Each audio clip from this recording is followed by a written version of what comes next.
It starts with a simple question and ends in objective reality.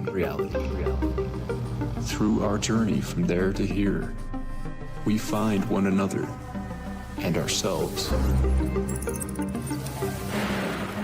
And as the next 24 hours breaks free from our last, we gaze onward in reflection of the day. Come to your own conclusions. Stay vigilant. Welcome to the Daily Wrap-Up.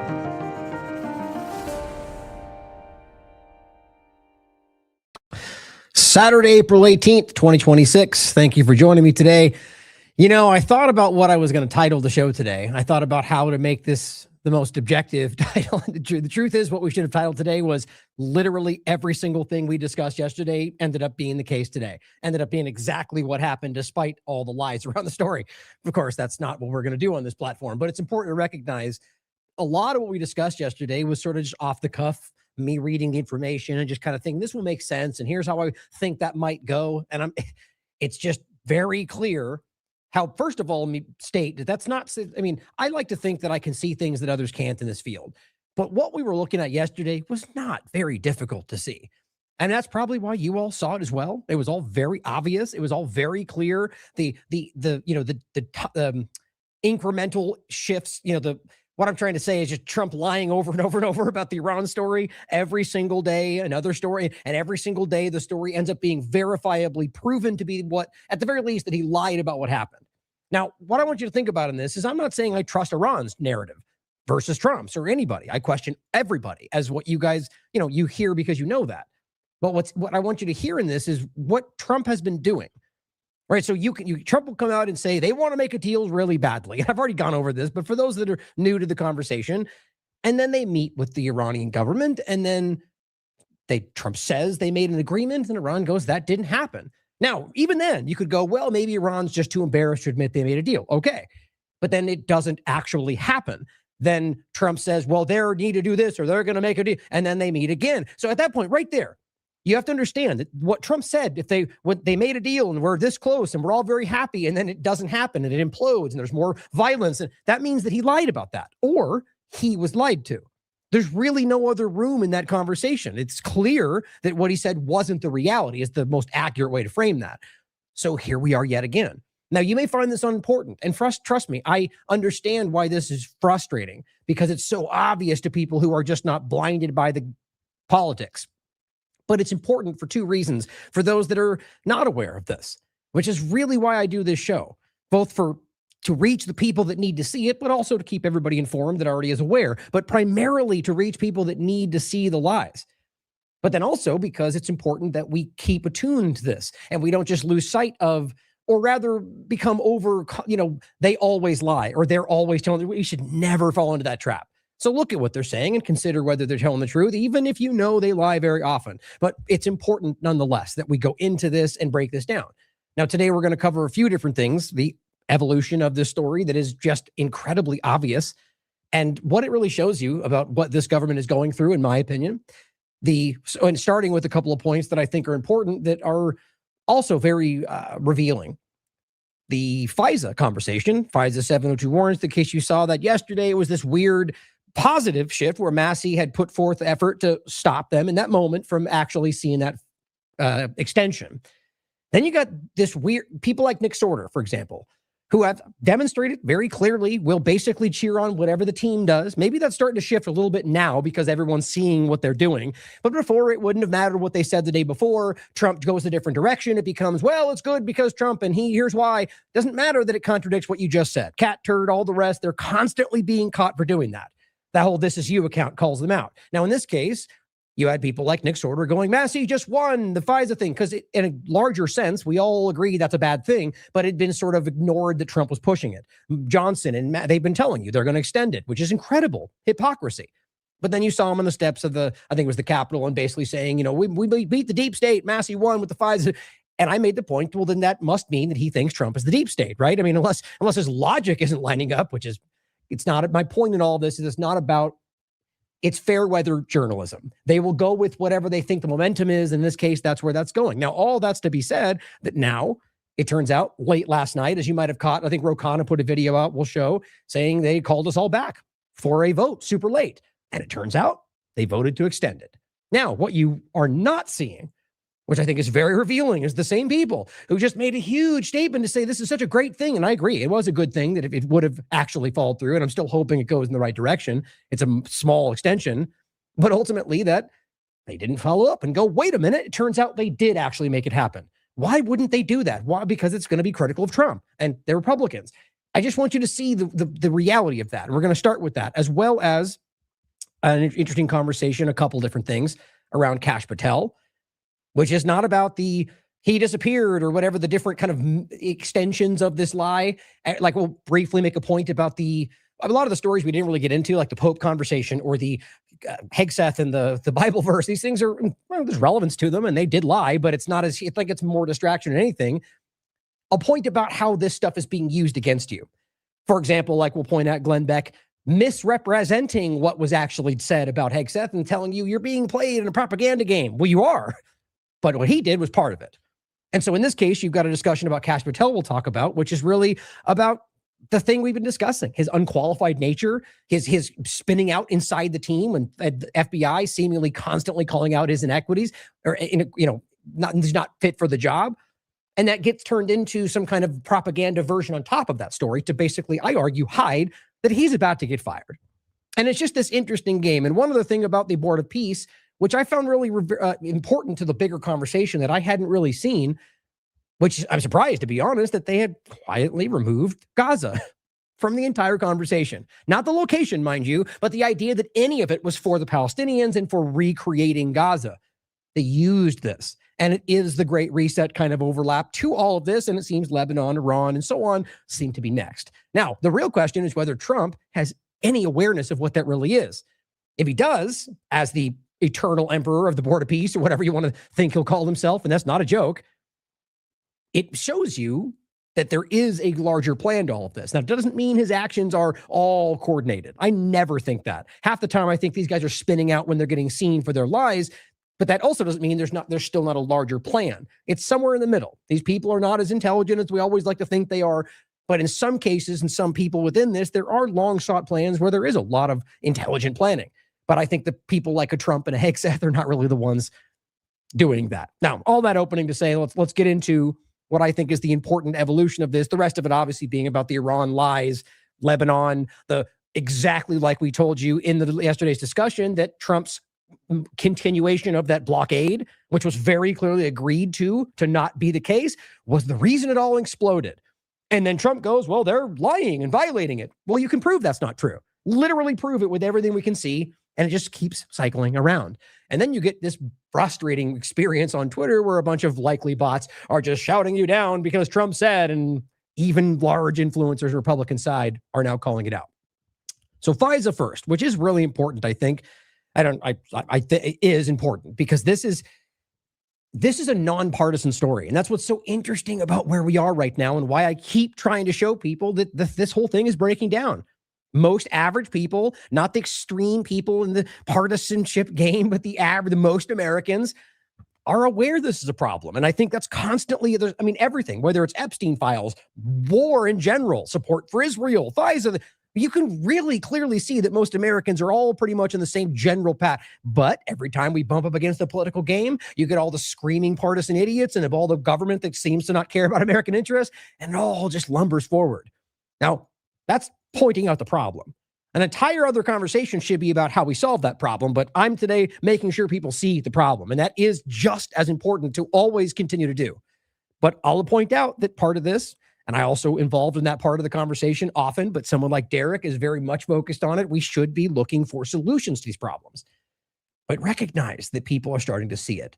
Like the same old conversation as always, right? You can't fully solve a problem until you acknowledge that you have one. Plenty of people in this country are still struggling with that awareness, and that's part of what I do every day. So, Senate clears short-term FISA extension. It's funny how little conversation we've heard about this. Now, I'll just quickly point to this. I won't play it. It's about, it's only 30 seconds, actually. I probably should have, but he just says, Rokana says they have called us back at midnight. This was the 16th to the 17th, to cast a secret vote to reauthorize FISA where Americans sleep. A yes vote gives Trump more power to surveil Americans. Now, this is the 18th today. I mean, I know people, and there is coverage of this, but people that I know who are very much Trump supporters, or at least at the moment sort of wavering with all that's going on, and that's very real, who didn't hear this. And this idea that it just shows you how interesting it is. This is a huge thing. And they do it at the middle of the night, so no one even pays attention, and it barely gets it. Why? Because the government, the U.S. government, left and right, want to be able to use this against Americans. That's what this means. And every side wants that. And so even if, which I do believe there are divides and differences, even with those things, when it comes down to it, it is them against you. And that's not meant to be some adversarial, some hyperbolic revolution and rifles in the streets. I'm not saying any of that. You can decide what that means. But I'm pointing out the obvious reality that your government sees you as adversarial, and they always have. If you look at their own documentation, they've been planning this. Anyway, the point is, this is about maintaining that surveillance and spying illegally, unconstitutionally on you. Every Democrat must vote no, he writes. Everyone who loves the Constitution must vote no. How about every American who wants it? This, even with him saying that, it's like, well, I guess he's a Democrat, I guess. It's all divisive, guys. So, yes, they have extended it. And this is a short-term extension. Well, guess what, guys? It's been a kick down the road dynamic my entire life talking about this, and it will continue. I mark my words. Unless we do something beyond partisanship games, this will continue to be extended, because your government needs it against you. And I said, it looks like they got what they wanted anyway. # winning. Here's the actual article. You can read more if you want. Simple point: as an effort to extend the Section 702 of the Foreign Intelligence Surveillance Act, that's the FISA conversation, which is obviously the acronym, through April 30th, passed the Senate on Friday. So, April 30th. One or two things I bet will happen. Either this will just kind of lumber forward without any acknowledgement, which doesn't seem to make sense for people who believe they act within the law. But where we're at right now with what Trump's administration has done more than anybody is sort of this kind of weirdly lawless, unacknowledged kind of drifting reality with all of it, with ICE, with constitutional, and weirdly, not weirdly if you're paying attention, but Democrats seem to just let it go. Or the illegal war with both the House and the Senate, letting Trump continue to do the illegal things and no one voting it down. My point is that I think this might go that way, where they just let it lapse, but continue to use it. And then it just becomes sort of quietly enshrined as, well, we use it anyway, and then it becomes the reality. That may be how this goes. If it's not, that I guarantee they'll vote it to extend it again. I hope not. I hope I'm wrong in this. It says the vote sends the measure to President Trump for his signature, which obviously he will sign, despite all of his screaming about why Democrats abused it and why it shouldn't exist at all. I could play the montages. You all know it's there. Congress 2 more weeks to figure it out. FISA was set to lapse, and they extended it. Now, just the basic points. Now, as I said, just at the same point, guys, on April 15th, the Senate blocked the latest bid to rein in Trump's war powers in Iran. The war power that they all said, basically the entirety of the political conversation were saying that, well, even Republicans like Rand Paul, well, it was illegal. You didn't go through Congress. Everybody knows that, who's paying attention. There was no congressional authority. There was no authorization for use of military force. And based on everything we can see, there was no imminent threat. That's all been proven beyond a shadow of a doubt. And yet, nobody does anything. And even the Senate, when given an opportunity, says, no, let him keep going. But he's a war criminal. Okay, certainly makes sense. And here's the House doing the same exact thing the next day. Latest effort to rein in Trump on Iran falls short in the House vote. Every part of your government pretends to care, but wants this to continue. You need to understand what that shows you. Now, Kash. Now, this is a smaller part of this. I don't think this is as relevant, other than maybe his actions in regard to FBI with the Iran people. They fired people before this all started. This is really just to understand where this government is and how vulnerable this really is. And I mean, what I said in the beginning, and anybody who was not blinded by partisanship, I argue, it was not a meritocracy. These were not the best people for the job. You literally ran on the idea that they would put people politically where they needed them, and then you put people politically where you needed them, which is exactly the point.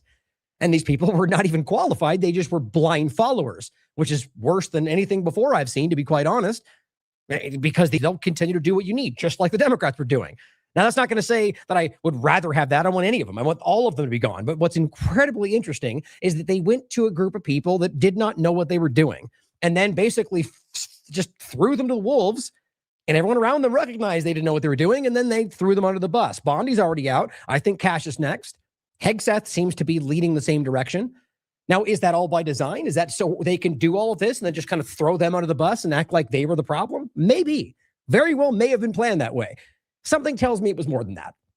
Like general incompetence of how our system seems to be collapsing. And whether Israel is a part of that makes a difference because these are all blind supporting Israel Zionist type people. But I just simply wrote that we saw this coming. You know, we talked about this long ago, right when this first started. We were talking about how he wasn't qualified. Shouldn't have been there. Unless the quality, of course, was blind support for Trump, which he had in spades. But I do believe he'll be out soon. So here's the article.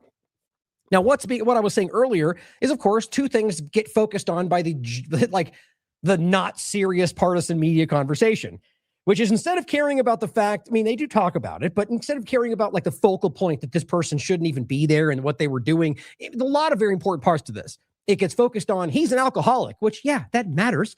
But so I'm being told that you guys can't hear me.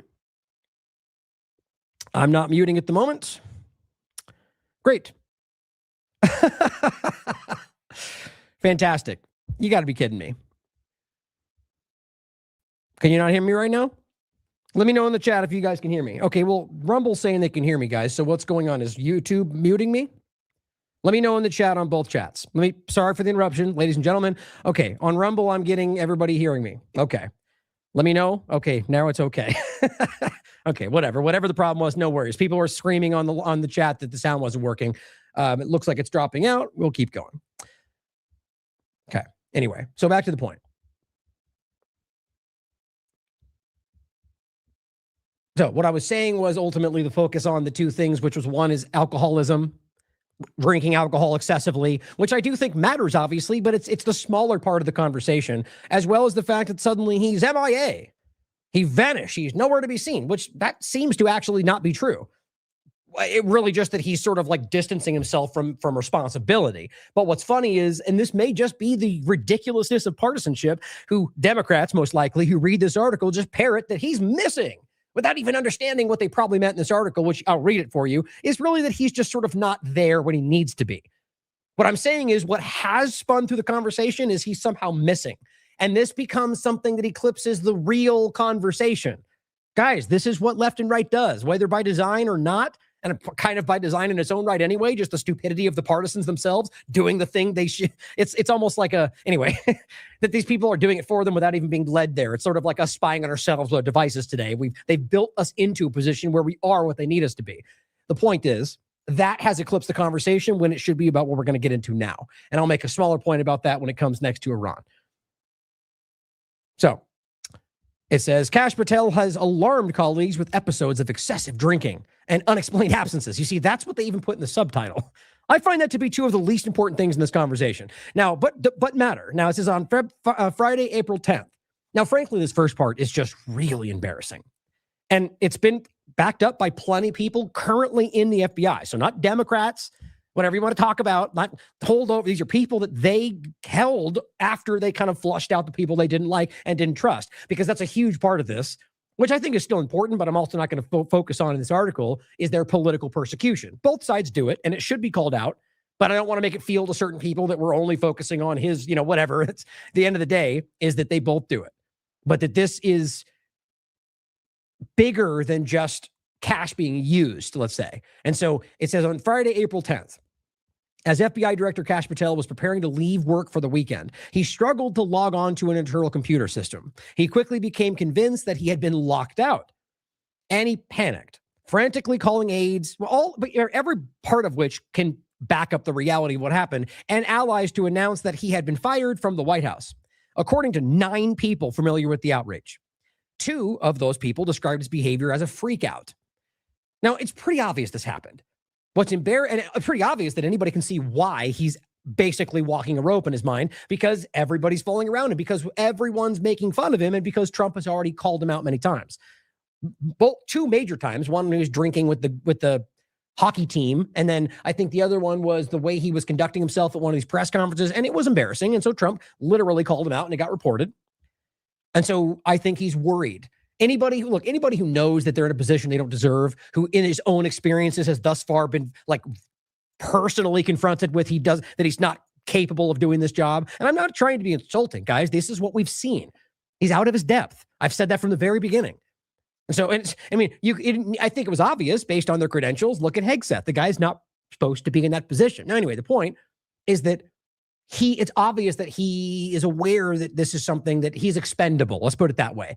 And if we're not going to recognize that this is what Trump does, look at his last administration, that you will be chopped in the moment that you're not useful, no matter how many times he praises you right before that, then you all kind of know that's where it's going. And again, the last part is, let's be real. These are people that I think would never be in these positions if it wasn't for the moment we're in and their blind support for Trump. So they're sociopathic opportunists that recognize that, oh my God, here's an opportunity to gain so much power I never would have gotten, so I'm willing to put myself on that chopping block. That's how I read it. You can decide for yourself. Now it says, on Friday, April 10th, as FBI Director Kash Patel was preparing to leave, he basically had a freak out because he felt like he was locked out of the computer. Patel oversees an agency that employs roughly 38,000 people, including many who are trained to investigate and verify information that can be presented under oath in a court of law. News of his emotional outburst ricocheted through the Bureau, prompting chatter among officials and in some corners of the building expressing relief. The White House fielded calls from the Bureau and from members of Congress asking who was now in charge. Now, you have to understand, guys, there were people at the FBI calling the White House going, well, who's in charge now? Because Kash is running through the halls screaming about how he's fired. So there's no way you can pretend like this didn't happen, which is kind of what they're doing. But it says it turned out that the answer was still Patel. He hadn't been fired. The access problem, two people familiar with the matter said, appears to have been a technical error, and it was quickly resolved. And it was ultimately BS, one FBI told him, which is very embarrassing because you have to understand that what this really revealed, despite all of their front of how great we are, and we all agree, like they were with Bondi and Noam before they were fired, or, failed upward, apparently, with Noam, is that it shows you that they knew that they were on that chopping block, and this is Patel going, kind of lashing out, thinking he was next. And what it also shows me is that should he actually go this route, I get the sense that he might be the kind of guy that will scream about everything he's not supposed to talk about. Let's hope for that. Now it says, but Patel, according to multiple current officials, as well as former officials who have stayed close to him, is deeply concerned that his job is in jeopardy. Well, obviously. I mean, I think that's self-evident, but you can decide for yourself. He has good reasons to think so, including some having to do with what witnesses described to the writer here as bouts of excessive drinking. My colleague, the writer, adds, Ashley Parker, and he reported, it could either one. They both reported either this month that Patel was among the officials expected to be fired after Bondi, when she was ousted on the 2nd, my birthday. We're all just waiting for the word that Patel is officially out of the top job, an FBI official told him this week. And a former official told his colleague Patel was rightly paranoid. Senior members of the Trump administration are already discussing who might replace him, according to administration officials, two people close to the White House who are familiar with the conversations. Now, it says, in response to a detailed list of 19 questions, the White House spokesperson, Caroline Leavitt, this is my favorite part. Let's be clear, regardless of whether he later gets fired, because maybe they don't want him now because everyone's now expecting it, it's obvious that he is not, that he feels that way, clearly. And it's obvious that Trump is unhappy with him. He's made multiple statements. So these things are just embarrassing, but this is what they do. It's not unique to left and right. They always do this. And then they get fired a day later or whatever. She says that in a statement that under Donald Trump and Patel, quote, crime across the country has plummeted. Of course, under Trump and Patel, right? So Patel goes, well, it's Trump, but either way, it says the crime across the country has plummeted to the lowest level in more than 100 years. Now, I haven't checked that. I'd be willing to bet you it's probably inaccurate in many ways because that's what they do. And many high-profile criminals have been put behind bars. Well, many of those high-profile examples that they always point to, turns out they were basically already in jail or being arrested or, something from Biden already in prison. It's not a shout to Biden. It's just that this is what they do. They're just dishonest. And it's been very clear in the ICE conversation. I've gone through these all myself. These are not hyperbolic statements. And so when you say more than 100 years, maybe it's lower than it's been in 20 years. And they just felt like saying 100. That's what I've become accustomed to with them. Anyway, just a personal opinion. I didn't even check whether that's the case. Let's just say for sake of conversation that it has plummeted. Maybe because they've got military marching through the streets. Who knows? But it says, Director Patel remains a critical player on the administration's law and order team. Law and order team? This is a TV show. Acting Attorney General Todd Blanche told me in a statement, Patel has accomplished more in 14 months than the previous administration did in 4 years. Well, that's just not true. I don't care what you want to say. And it says anonymously sourced hit pieces do not constitute journalism. The bottom line, guys, is he's clearly unhappy. He clearly feels like he can be fired. And so to stay he's the best ever is the same thing they would know before they moved her as well. The FBI responded with a statement attributed to Patel. Of course, he says, print it. All false. I'll see you in court. Bring your checkbook. And I'm willing to bet you that doesn't happen. I odd to the end. That's my point. You know, the idea that they'll be in court somehow, hardly. If they go to court, that means it's discovery and these things will be forced to come out. And I'm willing to bet you they really don't want that. So they do what they do and they yell, it's fake and I'll see you in court. And then nothing happens. But print it. It's all false. Well, it's already out, man. You're responding to an article that's already published. So just yet again showing his, even when he has time to think about it, his logical inconsistency. When it says the IT lockout episode is emblematic of Patel's tumultuous tenure as director of the FBI. He's erratic, suspicious of others, and prone to jumping to conclusions before he has necessary evidence, according to more than 2 dozen people they interviewed about his conduct, including current and former people in the FBI. And this is important. Remember that they basically did like a, what's the term for that? But they flushed out anybody, like a witch hunt for anybody they claimed was, they did like polygraphs where they asked them if you like or don't like Patel and Trump. It's insane. That has nothing to do with whether they do their job correctly, right? That is about tribalism. That's all they wanted. And so my point, though, is those people that they were still in the current FBI were the ones, in some parts, telling you that this is what was going on. So it's the ones they chose to keep. Staff, of course, at law enforcement and intelligence agencies also, hospitality industry workers, members of Congress, political operatives, lobbyists, and former advisors, all of which were people that testified to this, or rather spoke on the record to the article. Speaking on the condition of anonymity to discuss sensitive information in private conversations, some of them described Patel's tenure as a management failure and his personal behavior as a national security vulnerability. They said that the problems with his conduct go well beyond what has been previously known and include both conspicuous inebriation and unexplained absences. To the best of my knowledge, that seems to constitute the whole MIA part of the title. So people that are claiming he's been missing, or whatever else, other than just sort of like, in a way, it's not even, it's not inaccurate to say that he's missing in his job, but like that he's like somehow missing in a general sense, that no one can find him is not the reality, but more so that he's almost, I would argue the best way to frame it is deliberately trying to stay behind, like hide. He's trying to hide from his responsibility. That's what this feels like, but you can decide the way it reads. In a way, you could say MIA. It's not inaccurate, but I'm just trying to make it a point for why it seems it's being almost deliberately misrepresented to hide what this really shows. Some of Patel's colleagues at the FBI worry that his personal behavior has become a threat to public safety. An FBI director is expected to be available and focused on his job, especially when the nation is at war with the state sponsor of terrorism, which is just, you go and read through this, you'll find the same points I always make. Patel bad, Trump sucks, but Iran we're good, and we're all war, and Israel's the best. It's like they all have the same exact sort of like team sport mentality when it comes to what all of them are on the same page for. And even if they want to go, Trump war criminal and he should be arrested, guess what they'll never really do? Follow through with any of that, because they're all ultimately on the same side from my perspective, which is the exact same point we always make. Pelosi and Obama, and they're all going down. I can't believe what I just saw. Every day we're seeing those posts, and every day they seem to hype it, and you get Gabbard and everybody else sharing them. And guess what doesn't happen? Anything. Zero arrest. Epstein files, Social Security. I mean, you go down the list. Zero. How do you ignore that? Guess what? They're not.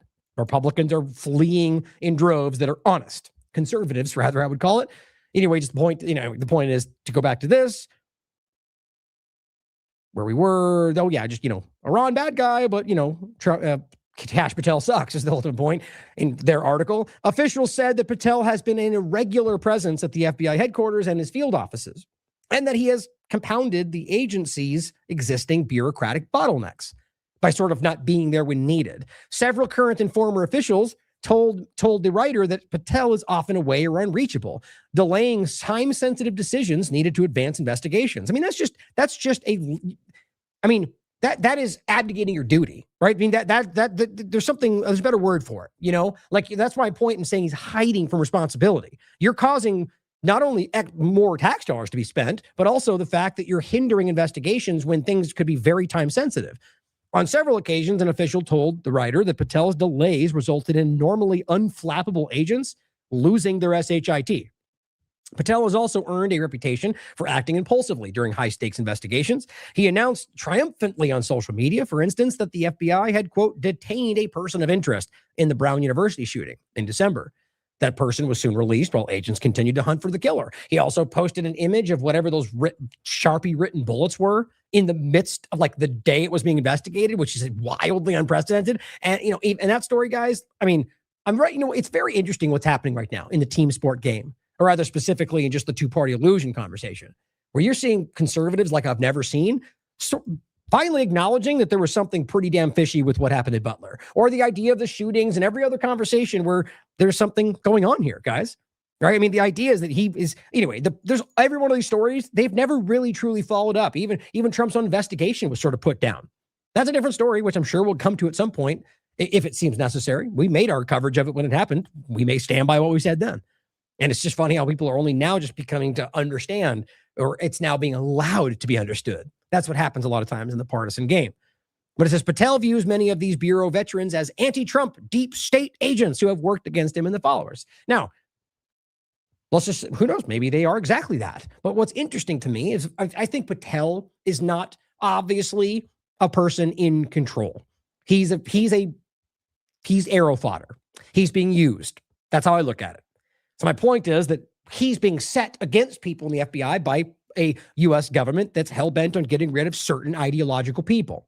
And I don't think that's just about anti-Trump. I think it's bigger than that. But either way, but from Patel's perspective, now he's been set against this as somebody who is not in control of the narrative, but is actually bought into the narrative and is going, well, anybody who doesn't agree with what we're doing is an anti-Trump deep state agent, when maybe they just have a different opinion. Maybe they just don't want to do what you're doing, or maybe they think it's unconstitutional. Now, I should say here very clearly, I think the FBI as in its entirety is an anti-American institution. So don't take any of this as somehow pro-FBI when not Trump, or however people would want to try to contort this to benefit people to manipulate the way you view what I talk about.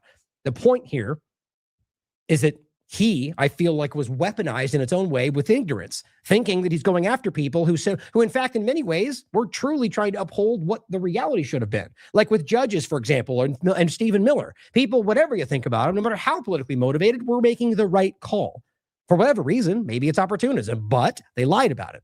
So in this case, he was set against these people.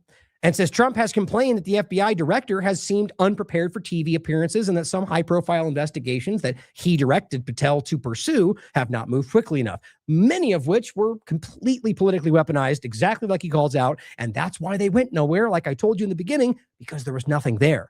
That's not the same as saying they're not criminals. You know, I disagree with that. I think most of the ones that he's aiming at are criminals. You know, so are the ones pointing the finger. Patel's spotty attendance at the office and the eagerness with which he's embraced the perks and travel that come with the job have also been sources of concern at the White House, that was pretty embarrassing. His big gripe about how they use these things, and then he just used it more than ever.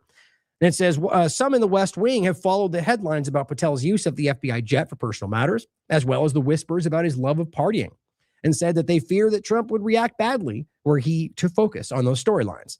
Or really the point is, should it become something uncomfortable, right? So if Trump feels stupid because he's there, or if it's being used against him, well, you're the next on the chopping block. Off-duty alcohol consumption was one of the points they really go into here. Again, read it for yourself. I mean, it totally matters. The arguments they get into are essentially him. I mean, it's actually wild that he's, as the FBI director, there was examples where they were calling for, what do they call it? Basically devices to like kick in the door he was at the house he was at because he was not responding and he was needed for something that day. And like these that were like meetings pushed back to the middle of the day because he was drinking all night. Like that's what people are telling you from the FBI. Who knows if it's true? You can decide for yourself. It seems to line up, but the idea that is why it makes sense, right? That's why it should matter. Like coming from a person who worked, like for example, I ran kitchens my whole life. I went to culinary. For those that don't know, that's what I did before this. I went to culinary school, Culinary Institute of America, Napa Valley, and I ran restaurants. And the point is that I work with people that were, let's, for example, people that would smoke cannabis. Now, even with like an alcohol, I had a hard time with people that drank because I felt like that was obviously more dangerous. And I would never let somebody sort of like drink on the job or anything like that, do anything on the job. However, people would come into work as chefs and you could just tell that maybe they drank early in the day or somebody had smoked. And my point is that it was kind of a don't ask, don't tell. If you do your job, I don't mind. And it's like if I see it obvious and people can see it, then I have a problem with that. But if you just come in and whatever, the point would be, if you can't do your job, if you fail, if you put somebody at risk, if you're being, I don't care what the reason is, you're going to be held accountable for it. And so it's the same kind of idea, right? If I don't care, let's just say you're a screaming alcoholic, but you're the best director you've ever seen. I'm personally not going to care. Other people might, because I do argue there are levels where that would be potentially an issue, right? Like we're talking about here. But I think it's important to point out, it's not the fact that he drinks alcohol excessively. It's the fact that he drinks and then fails at his job. That's the point I'm trying to make there, regardless of whether people agree with what I was saying. And so it says, can also make them vulnerable to exploitation and coercion by foreign adversaries. Absolutely. So he's out there getting hammered at some public bar and he gets, I don't know, honeypotted, as many of us are very obviously considering with his current situation. But either way, or they get him to talk about something he's not supposed to talk about. That's what we're dealing with. Or somebody puts something in his drink. I mean, this is an important thing to think about. Again, not just the fact that he's an alcoholic or drinking a lot, but that becomes the problem because of that. That makes a difference to me. Now, it says many of the people who spoke with me and the writer, this person at the Atlantic for the podcast, many people spoke with the writer, said that they have been afraid to reveal their concerns for obvious reasons, because Patel publicly or through traditional whistleblower channels, because they've been aggressively cracking down on anybody they deem insufficiently loyal, which is wild. Some at the, like, for example, Pegseth was just talking to the media and he says, I'm finding it hard to tell what side you guys are on. It's like, what an insane thing to say. Well, because the reality should be they're on the side of the truth. Isn't that what journalism is? But what he's arguing is that you should be on the side of the government. That's what he means, of the military, of America. Well, that's not what journalism is, guys. Journalists should be reporting the facts regardless of how uncomfortable it is. But he's trying to, everything about this is trying to be turned into something different. Now it says the instinctive level of muscle memory or discernment that is necessary to identify and counter a terror attack is missing. The reason I included that is that this very well may be used to argue that, somehow we get an Israeli false flag conducted in this country or whatever you want to fill in the blank with. And it goes, well, Kash was insufficiently present. And that's why this was able to be, whatever. Just a thought, false flag watch. But it goes on to say, Patel has publicly proclaimed that the FBI needs to demonstrate that it's fierce. And officials I spoke with said that he's fixated on that image in private as well. Don't forget, it came out very embarrassingly that Kash Patel and Dan Bongino were obsessed in the midst of a major investigation with the way that they would play out theater, like map out the way that they would respond with each other the next day on Twitter.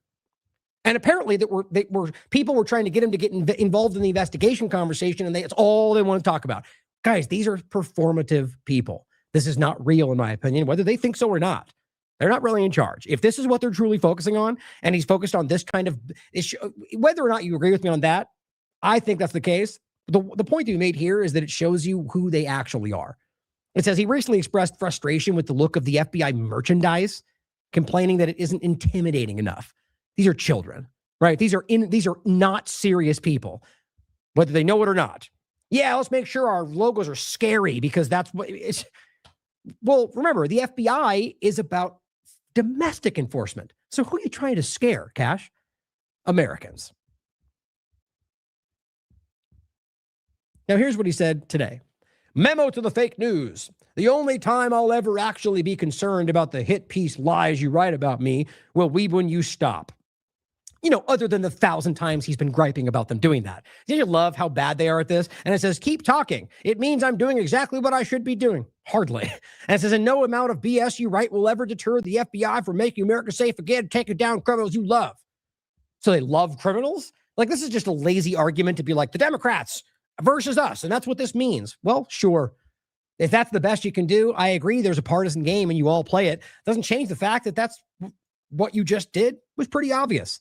But this is all they can do, guys. That's what they keep doing. They fall to the lowest common denominator, but nobody buys these people anymore. And I said then he was fired a week later, which I'm willing to bet you is likely what's going to happen, but who knows, right? My point is you make that statement, like, we're better than ever, and Trump and Kelly leave it saying Blanche say he's the best guy who ever had, and then they fire him, which is the first term, Trump did that many times. And we can just not be honest about it, I guess. But yeah, and I found this hilarious. Somebody posted, he said, cheers. Look, it just thought it was funny. Look at the people looking at him. Like, they're barely even engaging with him. And everyone's in, like, there was a few of them sitting with beers, and he goes, yeah, and he chugs his beer, he's all crazy, and everyone else kind of like, what the It just shows you this guy is just they'd call, what's the term for it? A woman that gravitates towards famous people because they want to engage with famous people, and that's what they care about. He's the male version of that. Now, we put out, and I have been, by the way, and I'll put this out late after done today, putting the daily wrap-ups on the Substack. Now, somebody commented on this that I wanted to read, and just really want to read it from them as opposed to where it came from, because I appreciate them posting this. Now, Julie Minatian, I'm not sure, posted this on our Substack.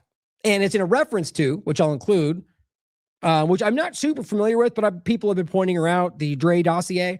Somebody that kind of came out of nowhere in my experience and is getting a lot of reach. So just be skeptical. But I'll say I appreciate her work so far. What I've been seeing, I think, is good work.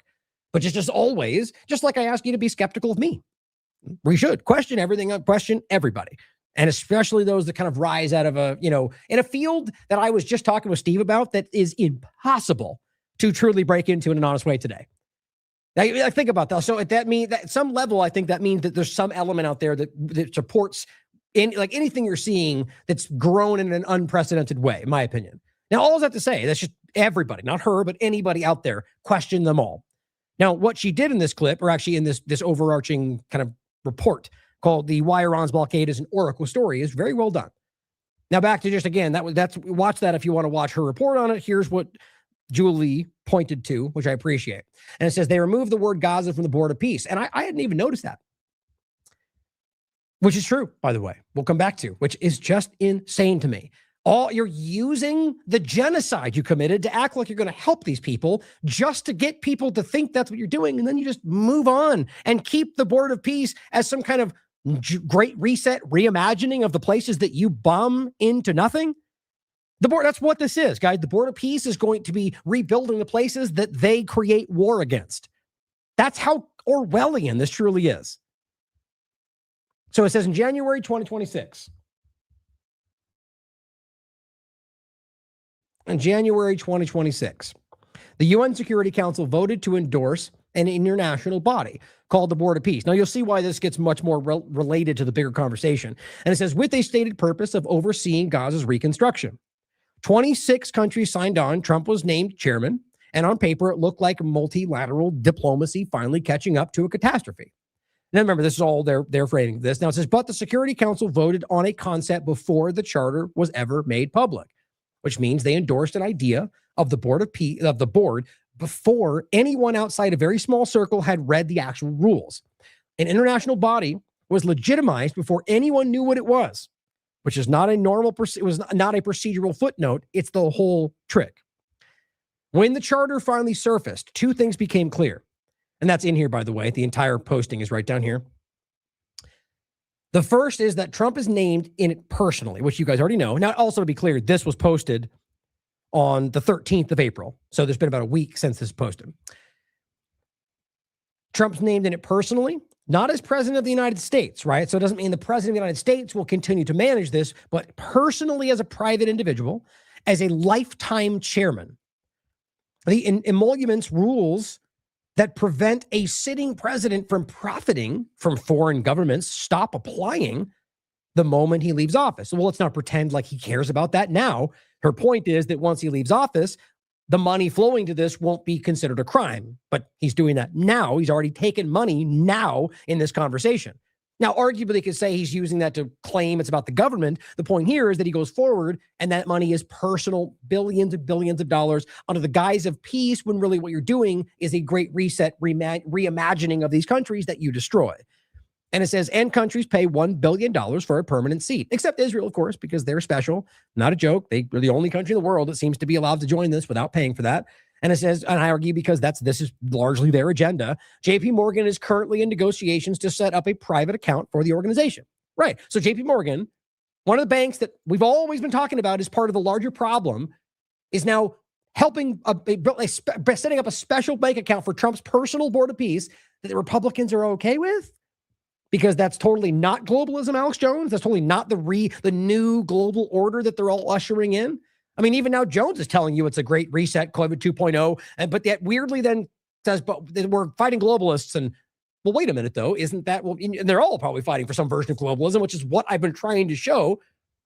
But I just think it's important to, even right now, they're still pulling certain punches where they can open the door for maybe Trump is going to help, is going to fight it all back.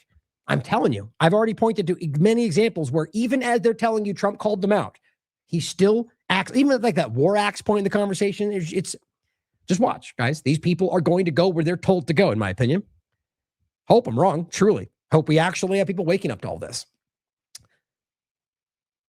But it goes on to say, JP Morgan's personal account accessible to Trump personally. Billions of dollars from a global dynamic that Trump personally profits from forever. How is that not a crime, by the way? Oh, it is. It is. Everything about this is illegal, unconstitutional. It's incredible. Now, even unconstitutional, I would argue, is a stretch in the way that it's a global thing. But what Trump is doing, using the U.S.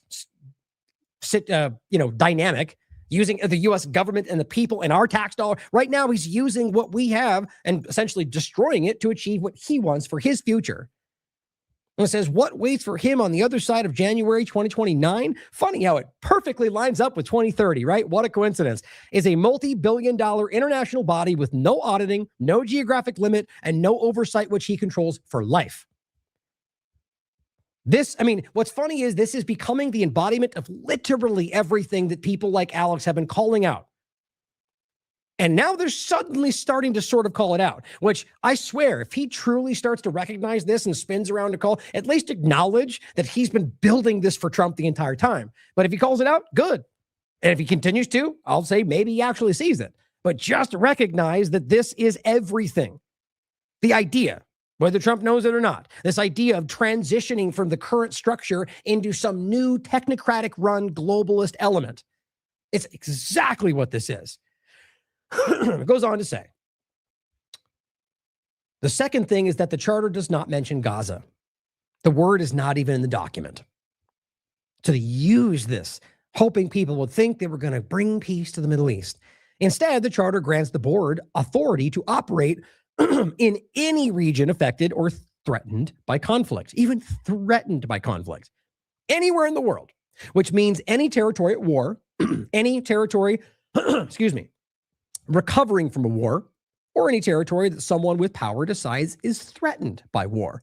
Isn't that very similar to the whole COVID-19, that there's a pathogen and we think that what was it called? The WHO part of it where they were like, well, if we think you may have it, then we have to take control. Yes, it is, isn't it? What's different? Think about this for a second. What's functionally different? Well, the justification, that's it.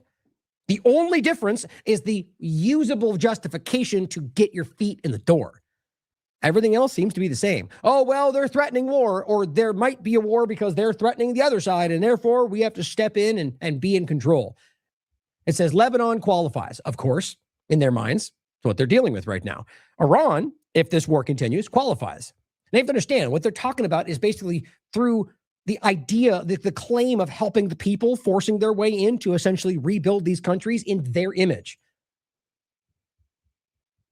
And it says, the Security Council was not told this body was about, I'm missing a part. The Security Council was told this body was about Gaza in the UN.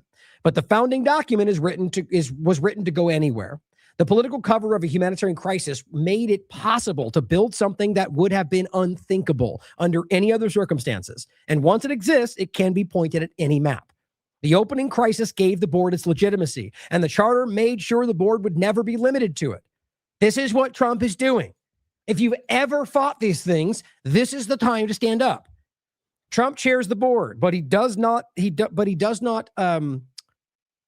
architect systems like this. I think it's an incorrect way to use the word, but the point is, there's more than just Trump, you understand? He does not write charters, or build 20-year infrastructure plays across multiple countries. And his role here is being the name on the door. Now, I don't agree with it that simple. I think Trump is very much involved with this, but I would agree, though, that he's not the main architect. He's not the one who's devised this long-term plan. He's a role in all of this. But it says the network. Now, you could argue that means a lot more. The network state conversation, I think, is what it's in pointing to in a larger way. What it's focused on is Oracle and Ellison.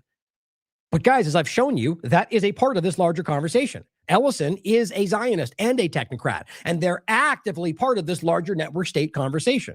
So this says, when I started pulling on the board's membership, 6 of the 9 members connect to one person, Larry Ellison. Now, I would argue you could probably make the similar, take almost all of them and connect them back to many of them, maybe Peter Thiel, maybe somebody else. I think they're all equally concerning.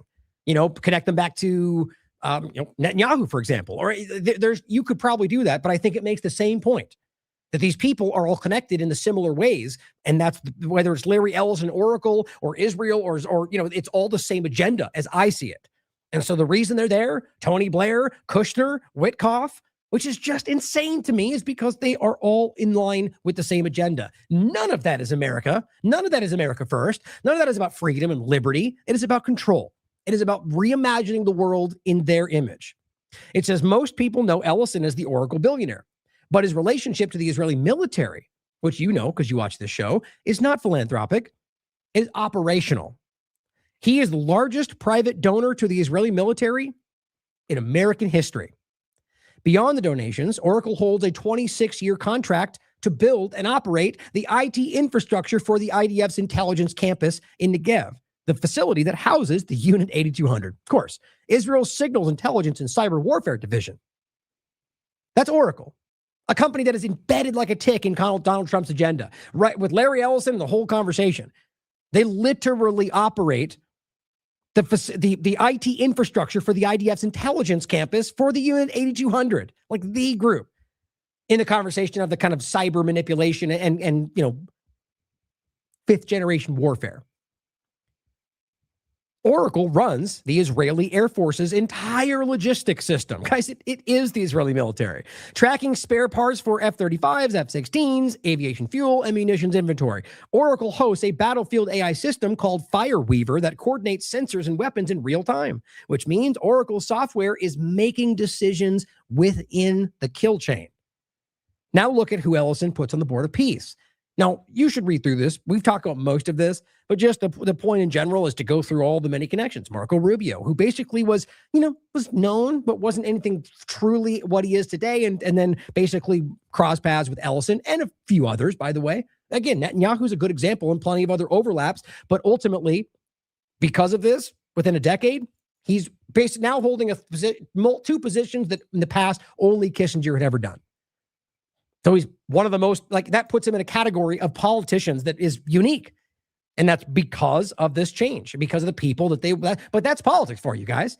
You're the NASCAR analogy. You're basically being bought out. And that if you get bought out by the right people, you rise all the way up. Tony Blair, as you all know, is just a complete manipulator. Somebody who's one of the most you can go back to WMDs or plenty of other conversations. And this is the guy they put in a board of peace. And again, the idea this guy is tied to the hip to groups like Oracle, and it's most of them are. Jared Kushner, you already know this many different connections to all the problems we're discussing. This is one of the people that is the most central to the problem, in my opinion, and very much connected to the Zionist Israeli agenda. Benjamin Netanyahu himself. Don't even need to explain any further. 2 of the 9 board seats were concealed at the January announcement and only surfaced 10 days later through a sealed document. Why would that be the case? It's almost like they're hiding something. I don't know, maybe the fact that Zionist handler for Trump, Susie Wiles, also on the board, and the sitting White House chief of staff, which is what her current position is, and the other belongs to Martin Edelman, general counsel for the G42, a UAE sovereign AI company. On Technocracy, of course. And on January 16, 2025, 4 days before Trump's inauguration, Edelman signed a deal moving $187 million from UAE entities to Trump's family, not the government, to the family. And exactly 1 year later, on January 16, 2026, Edelman was placed on the board of peace. That's quid pro quo, guys. That is tit for tat. You're basically paying in to basically what you as Americans are paying for that Trump is going to benefit personally from later. They hid the names because announcing them would have made the conflict of interest story before the board ever got off the ground insanely obvious. Now, the same month the Board of Peace launched, Oracle signed a deal with Lebanon. Lebanon, the government, not Hezbollah, mind you, to digitize its entire public administration and train 50,000 civil servants. Oracle got the Lebanese contract before the bombs. It was almost like they knew and planned it. And the idea that, what do you mean 50,000 civil? So Oracle, through Israel and their technocratic agenda, is going to basically pump in 50,000 civil servants to maintain public infrastructure in the country. I mean, this is a technocratic coup we're watching. In Gaza, that process is already complete. Oracle's cloud runs the Board of Peace's operations, and Palantir, which is a formal strategic partnership with Oracle, it's all the same conversation, and a permanent desk inside the Civil Military Coordination Center in southern Israel.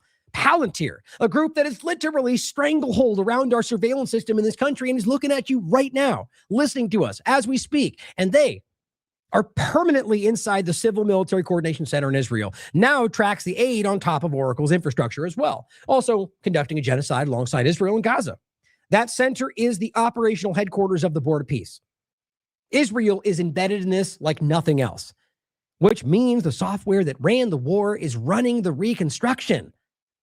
And the war phase and the peace phase are the same contract.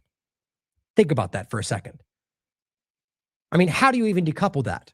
Which that means this was a larger plan. And it says the pattern is this: infrastructure goes in first. The country destabilizes. The systems that were not Oracle get destroyed. And on the other side of the destruction, Oracle is already holding the rebuild contract. Gaza is the finished version. Lebanon is next. Now, this is their opinion, but I agree entirely with what this is so obvious to me. This is the Great Reset, guys. This is exactly what we talked about. This is the Trump Republican slanted version of the same agenda. Whether it's a pathogen, whether it's a cyber attack, whatever you want to talk about, this is where it leads. And they have been pointing in this direction as long as I can look, as far back as I can look. It says Iran watched the Oracle contract go into Lebanon in January and watched Oracle's infrastructure move into Gaza's reconstruction. And 12 days ago, the IRGC, and remember this posted on April 13th, struck an Oracle data center, remember that, in Dubai. They all screamed terrorism, named Oracle their number one military target. They got very little conversation in the United States. I wonder why. They ranked above Lockheed Martin, above Raytheon. They did not treat Oracle like a tech company. They treated it like a combatant, because within the architecture of the IDF, that's exactly what it is. And the U.S., the same conversation. Now, whether you can see that they're actually involved in the decision-making, or at least the process. But even if they weren't, these tech companies, just like, if Israel and the United States are arguing that roads anywhere, if used by military vehicles, are now, which is just insane, are now military targets, by their logic, then literally any of these things are considered that. And they really are, when you look at the fact that they're involved with the military side of the dynamic. So thank you for posting that comment. I appreciate that. And I do think it's worth watching this if you want to check out her commentary on it. This is well done. Now, here is the White House's post from January 16th. End of the Gaza conflict, right? But the end of the Gaza conflict that they sold on, there's about Palestinians and saving them from Hamas, are now the problem. Right? They're not even mentioned anymore. Just like they said, they want to move them somewhere else, guys. And as I told you, when they talked about rebuilding it, they made a point to tell you there's no place for Palestinians here. They're just going to simply call them Palestinians, whoever end up in this location, or Gazans, or whatever else. That's what they basically admitted. I mean, they're telling you that all of them are terrorists, and then we're going to pretend they're going to. I mean, guys, this is so disgustingly obvious. They're using their own genocide to profit from and call it peace. This is the epitome of everything I'm always talking about the worst of the worst. Here's Times of Israel, full charter. Trump's Board of Peace, no mention of Gaza, which, of course, as they write, bolsters Times of Israel's reporting that the U.S. also envisions this panel helping resolve other conflicts worldwide. So what this shows you, as always, as I always tell you, is Israeli media was already telling you long before this, because this was the plan, but Trump hasn't been telling you. So Israel rushes ahead and points to the uncomfortable thing to make them look to show you they're in control, and to make Trump look like he's not in control. Right? I mean, they're literally going, yep, like we said, it's a worldwide change where Israel committing genocide is involved with worldwide reconstruction of anywhere we bomb. As we told you, the U.S. isn't even admitting yet. It's all right on the surface, guys. Now, on top of that, overlapping with Oracle, As Melanie points out, hundreds of AI-generated Trump propaganda accounts are suddenly popping up on TikTok, which is owned by a Trump billionaire. Up to 64% of users on Twitter are bots. Now, that's a very easy thing to verify, which is owned by a Trump billionaire. Independent third-party fact-checkers and independent third-party fact-checking ended on Meta, which is owned by a Trump billionaire. The manipulation of truth is the point. Now, this is not unique to Trump alone, whether that's what she thinks or not. I think the obvious reality is your U.S. government. What's funny is all the people beneath it going like, I mean, is anybody even debating that Zuckerberg is they're on the same team at this point. He was at his inauguration. They're all working together. Zuckerberg is on one of these boards.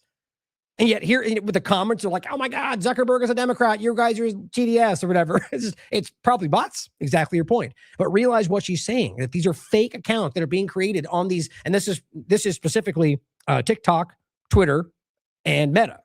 But Oracle is another element, or it's all the same conversation. And what they're doing is flooding you with fake information. This is what I'm talking about, guys. I think we all see it. I think everybody sees this right now to a large degree, and we're dealing with a bunch of nonsense online, which even as I know that, I still engage with it half the time because I want people to see the process. Not if it's going to waste my time, but if I do, I usually stop getting into it, but realize this is happening.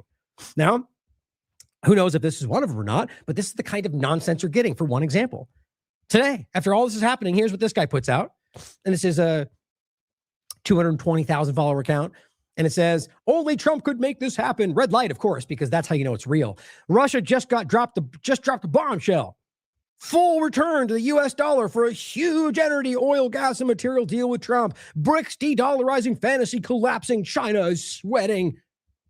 Even Health Ranger comes up and goes laughing at him and says, there are still people dumb enough to believe anything Trump says? Think about that. This guy, most of these people were hardcore Trump supporters, even saying we were crazy when we told you that this is where it would go. But I'm glad to see him calling it out.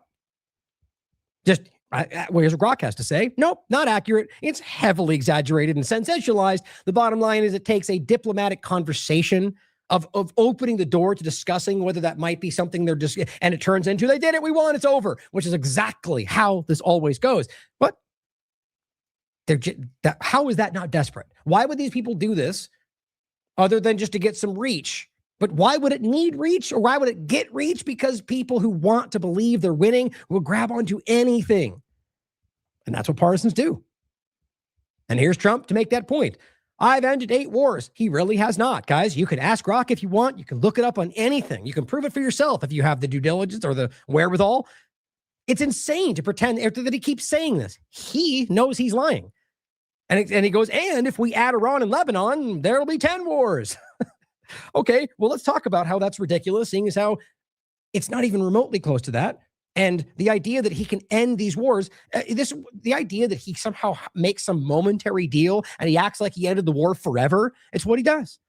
It doesn't matter if they go right back to it a week later, he'll carry on saying he ended the wars. He's doing that with many things right now that are all still happening. You realize they're still bombing in Gaza, right? So, well, how did you end that war, Trump? Because that's included in that number. And as Justin Amash rightly writes, we're living in 1984. Now, that point I said earlier, here's what Glenn Beck had to say about this. And this guy is, almost worse than Alex at this point. We're in a propaganda war. I agree. He says the video of Pete Hegseth, which I haven't even taken time to get into because who cares? Other than the fact that he lied, or not lied, but basically stupidly said something that made it look like either he didn't know he was wrong and that wouldn't know the Christian passages for, to next to anything else, that he basically made himself look like he lies about what he actually believes and whatever else. Or the idea is that he said it and it's misrepresented. Like, these are the two major things. The point of this is it actually happened. It's very real. The video's out there. And he even very clearly said, citing the name of it, and the point is he clearly did that. The argument is that he knowingly did it, but was sort of paraphrasing. Well, you can argue that. Okay, but that's not what happened. It's very clear that he used it in a way and represented it as it was a Bible passage. Now, you can look for yourself. You don't have to disagree. It's like, this is not even worth arguing about. I think it's like everything else. And it's like arguing that he didn't do a Nazi salute exactly like it looks, whether he meant it or not. That's just being honest with yourself. Yes, it was. It's exactly what it was, whether he intended it to be that or not. In this case, he did this. Okay. He used a fake quote from Pulp Fiction and his discussion as if it was a Bible quote. Now, He says, we are in a propaganda war. The video of Pete Hegseth quoting a fake Bible verse, in quotes, from Pulp Fiction is yet another example. So insinuating it's false. The original post came from a Russian media, which that's not true, by the way. It was very widely discussed on Twitter the moment that it came out and was then amplified by a Turkish PSYOP account until it was picked up by major U.S. outlets. Yeah, just ignore the fact that Twitter was talking about it like 30 seconds after it happened. But it says it didn't include the additional context that he said, quote, badly paraphrasing Ezekiel. Oh, okay. So you're arguing that he made it clear that that was a paraphrasing of that? That's insane. You realize that quote doesn't exist in the Bible. So you're arguing he used a quote that doesn't exist and said he was paraphrasing something that is in the Bible? Okay. He goes on to say outside forces are using social media to build outrage amongst the American people. You're right. That's what you guys are literally doing. And in the way of everything today, you're using what you're doing and projecting it onto the other side, or rather any other element. And I don't mean left and right here. He goes, the war isn't just the Middle East, it's in your hand every day. Okay. As Kim says, badly paraphrasing, there's only 2 lines in the real Bible verse. 2. Pete read 20. Where did all the rest of the scripture, in quotes, that he was reading come from? Quentin Tarantino, that's where. So this is a very flimsy effort to make it sound like he didn't do exactly what he did because he used the word paraphrasing. You would have made it point to say that this was from something that's not real if you wanted to make that clear. Now, this is why this is not important. Who cares? My point is that people like this with millions of influential followers are just trying to gaslight you into thinking that not only was it not really what happened, but that it's being used against you, so don't fall for it. So what it becomes is when somebody comes out and says, for example, with Kash, well, Kash, what happened with the FBI is happening, right? Whatever the story of Kash and the FBI. Somebody reads my headline, for example, and goes, oh, he's falling for the Democrat lie. Oh, what's that? That he spun out and people saw it? That he thought he was fired? No, that all really happened. People would assume that I was talking about that he's missing somewhere because that's how the game works, is that people like this come out and put a weird little framing over it. And then anytime you want to talk about the reality of the story, they just assume that you're falling for whatever thing Glenn said, even though we're not even talking about that part of it. I hope you get what I'm saying here because it's a nuance, but these guys do this every single day. And they're just trying to get you to ignore not just this, but the next story that may be far more important because they trained you to think that if it's other than what we're doing, then it's a Democrat trap or whatever, the same thing in reverse with Democrats doing it to Republicans. But here's what Trump wants you to think. The White House anyway, same point. Let him cook. Okay. It's a bunch of flashing image of Trump and whatever he does. Oh, he's so great, right? Let him cook. Well, in other words, trust the plan. That's what that means. Let him do his thing. Stop caring. Stop commenting. Stop concerning yourself. Just sit back and trust the plan. That's what that means. That's how desperate they are right now. So in regard to the Iran-Lebanon conversation, I just said this, but it's important to see it again.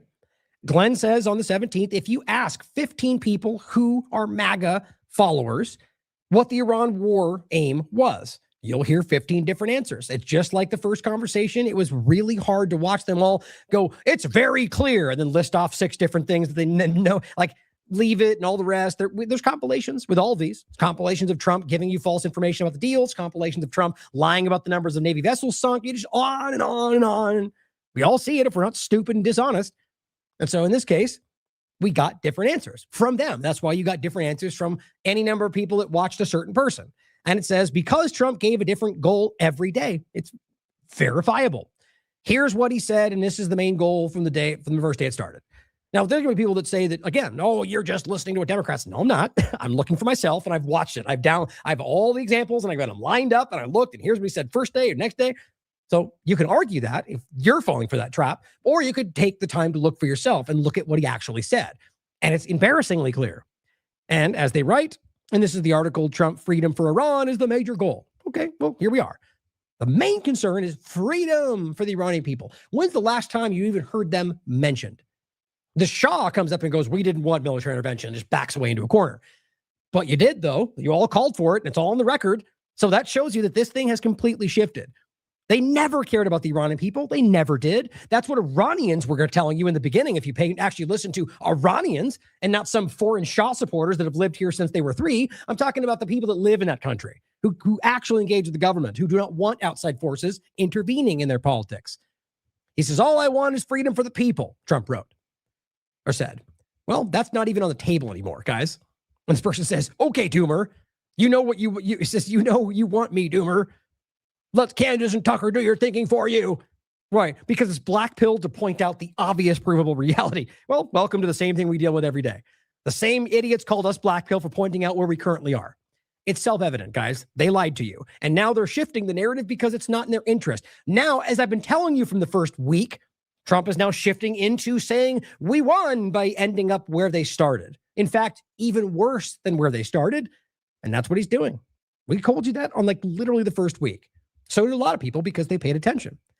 Now, before we get into it all, here's an article from The Atlantic. Iran had a doomsday weapon all along. I just think it's sad to watch how the corporate media that we all, the certain people want you to believe are hell-bent on taking down the Republicans and Trump, and yet absolutely lie for everything they do. Control of a vital waterway gives Tehran the deterrence power it always wanted. Oh, you mean the control of the waterway they've always maintained? Not the toll. Not even though every other location like that has a toll, somehow wild when they want to do the same thing.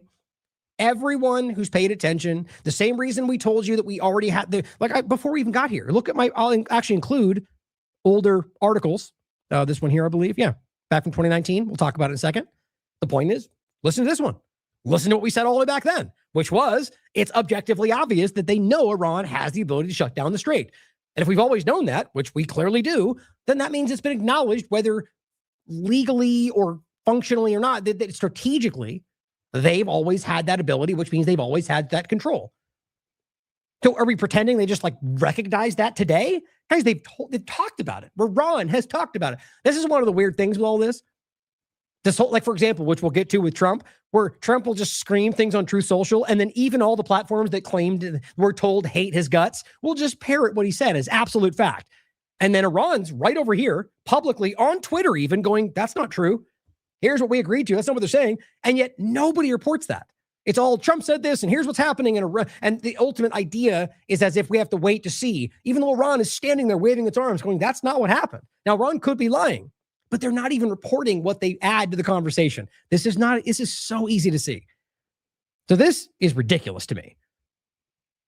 And you'll see why if you don't understand yet. Now, Trump said that he went to war to stop Iran from ever having a nuclear bomb. Okay. An exhausting stupidity of this conversation. Now, you can always argue that they possibly have something somewhere. The evidence doesn't back that up, and that's all that matters. Nobody can prove that. Our own intelligence from the U.S. told us that from previous and current administrations. The International Atomic Energy Agency, up until the very end of 2025, when this all started, post-12-day war, told you that. Or actually, I think before. But either way, the point is that they do not have that, that they've maintained their agreement right up until this started, which was 60%, 465 kilograms. That was within their agreement. And Witkoff lied about that. And Trump lied about that. And they all lied about that. The point is that they did not have that. The evidence wasn't, and of course, if they did, they wouldn't even be doing this. But yet, first sentence of the conversation. But unfortunately, the war he launched led Iran to discover that it already had extremely effective doomsday weapon. Right, like they didn't somehow know. They just woke up and go, you know what? Wow, we actually have this control. I don't even understand why anybody thought this was an argument they should make. One that promised the economic equivalent of mutual assured destruction, right? Because they're just chaos and terrorists, right? That we're going to shut down the strait and just destroy everything because of what we want. Nowhere is that happening. Nowhere is that on the table for what they wanted, for what they claim they want to do. The only thing causing this is what the U.S. and Israel added to the conversation. It wasn't closed before this started. And even multiple points throughout this, which we'll see yet again today, they had the opportunity to bring it back to where it was, and they chose not to. It says the Strait of Hormuz has always been vulnerable. I guess, like any other place, can be vulnerable. I mean, it's no more vulnerable than any other location that has countries that have weapons that can aim at the area. And it says the United States has always known that Iran might try to close an attack. Okay, wait a minute. If you just said, you just wrote, the U.S. has always known they may do this, but you start out by saying Iran just discovered that they have this control. How are you going to contradict yourself in the first paragraph? That's what propaganda looks like when you're drowning, in my opinion. I mean, think about that. If they knew they could do this, then that means they're aware of that control, quite obviously. And it says, But neither Washington nor Tehran imagined how easy it would be for Iran to do so. Yeah, we all did, though. Literally everybody who's ever talked about this has been theorizing this exact thing forever. That's why people laugh at this kind of nonsense. This is fodder for the idiots out there who they want to continue to influence in a certain direction. The truth is that this has been talked about and game planned and mapped out so many times by both sides. But it says how hard it would be for the U.S. to reopen it, or how widely and rapidly the economic effects of the Crow Strait would fan out. No, none of that was considered. That was always understood. And it says Iran has two navies, one that is part of its national and armed services and one that belongs to the IRGC. But it is not a maritime power. Its naval forces were quickly decimated, they write, once the American military operation began. That's disputed by the fact that they publicly in February, or actually this was, I believe, so anyway, I forget the exact date, but it was before this all kicked off, and they had posted images showing that they put naval vessels in caves in the water under mountains, which has been publicly discussed many times. So they posted that before there was a need to claim that they were, like propaganda military-wise. So it's pretty obvious that they do have things. And on top of that, there's been ships engaging in the strait. So Trump's claiming of this, and 3 days in, we destroyed their Navy, was a lie, like most of what he does. But it says the Navy forces were quickly decimated. And it says General Dan Kane, the chairman of the Joint Chiefs of Staff, said on April 8th, on the briefing on the 8th, that the U.S. had sunk more than 90%. Okay. Well, even Trump is saying every one of them. The first 3 days, we sank 54, their entire Navy. But yet then it became 70, then it became 80. Now it's leaving 150 ships at the bottom of the ocean. Well, Trump said 150, and that was every one they've ever had. That's what he kept saying. Look, right now, he says it every day, it seems. And even their own military says, well, 90%.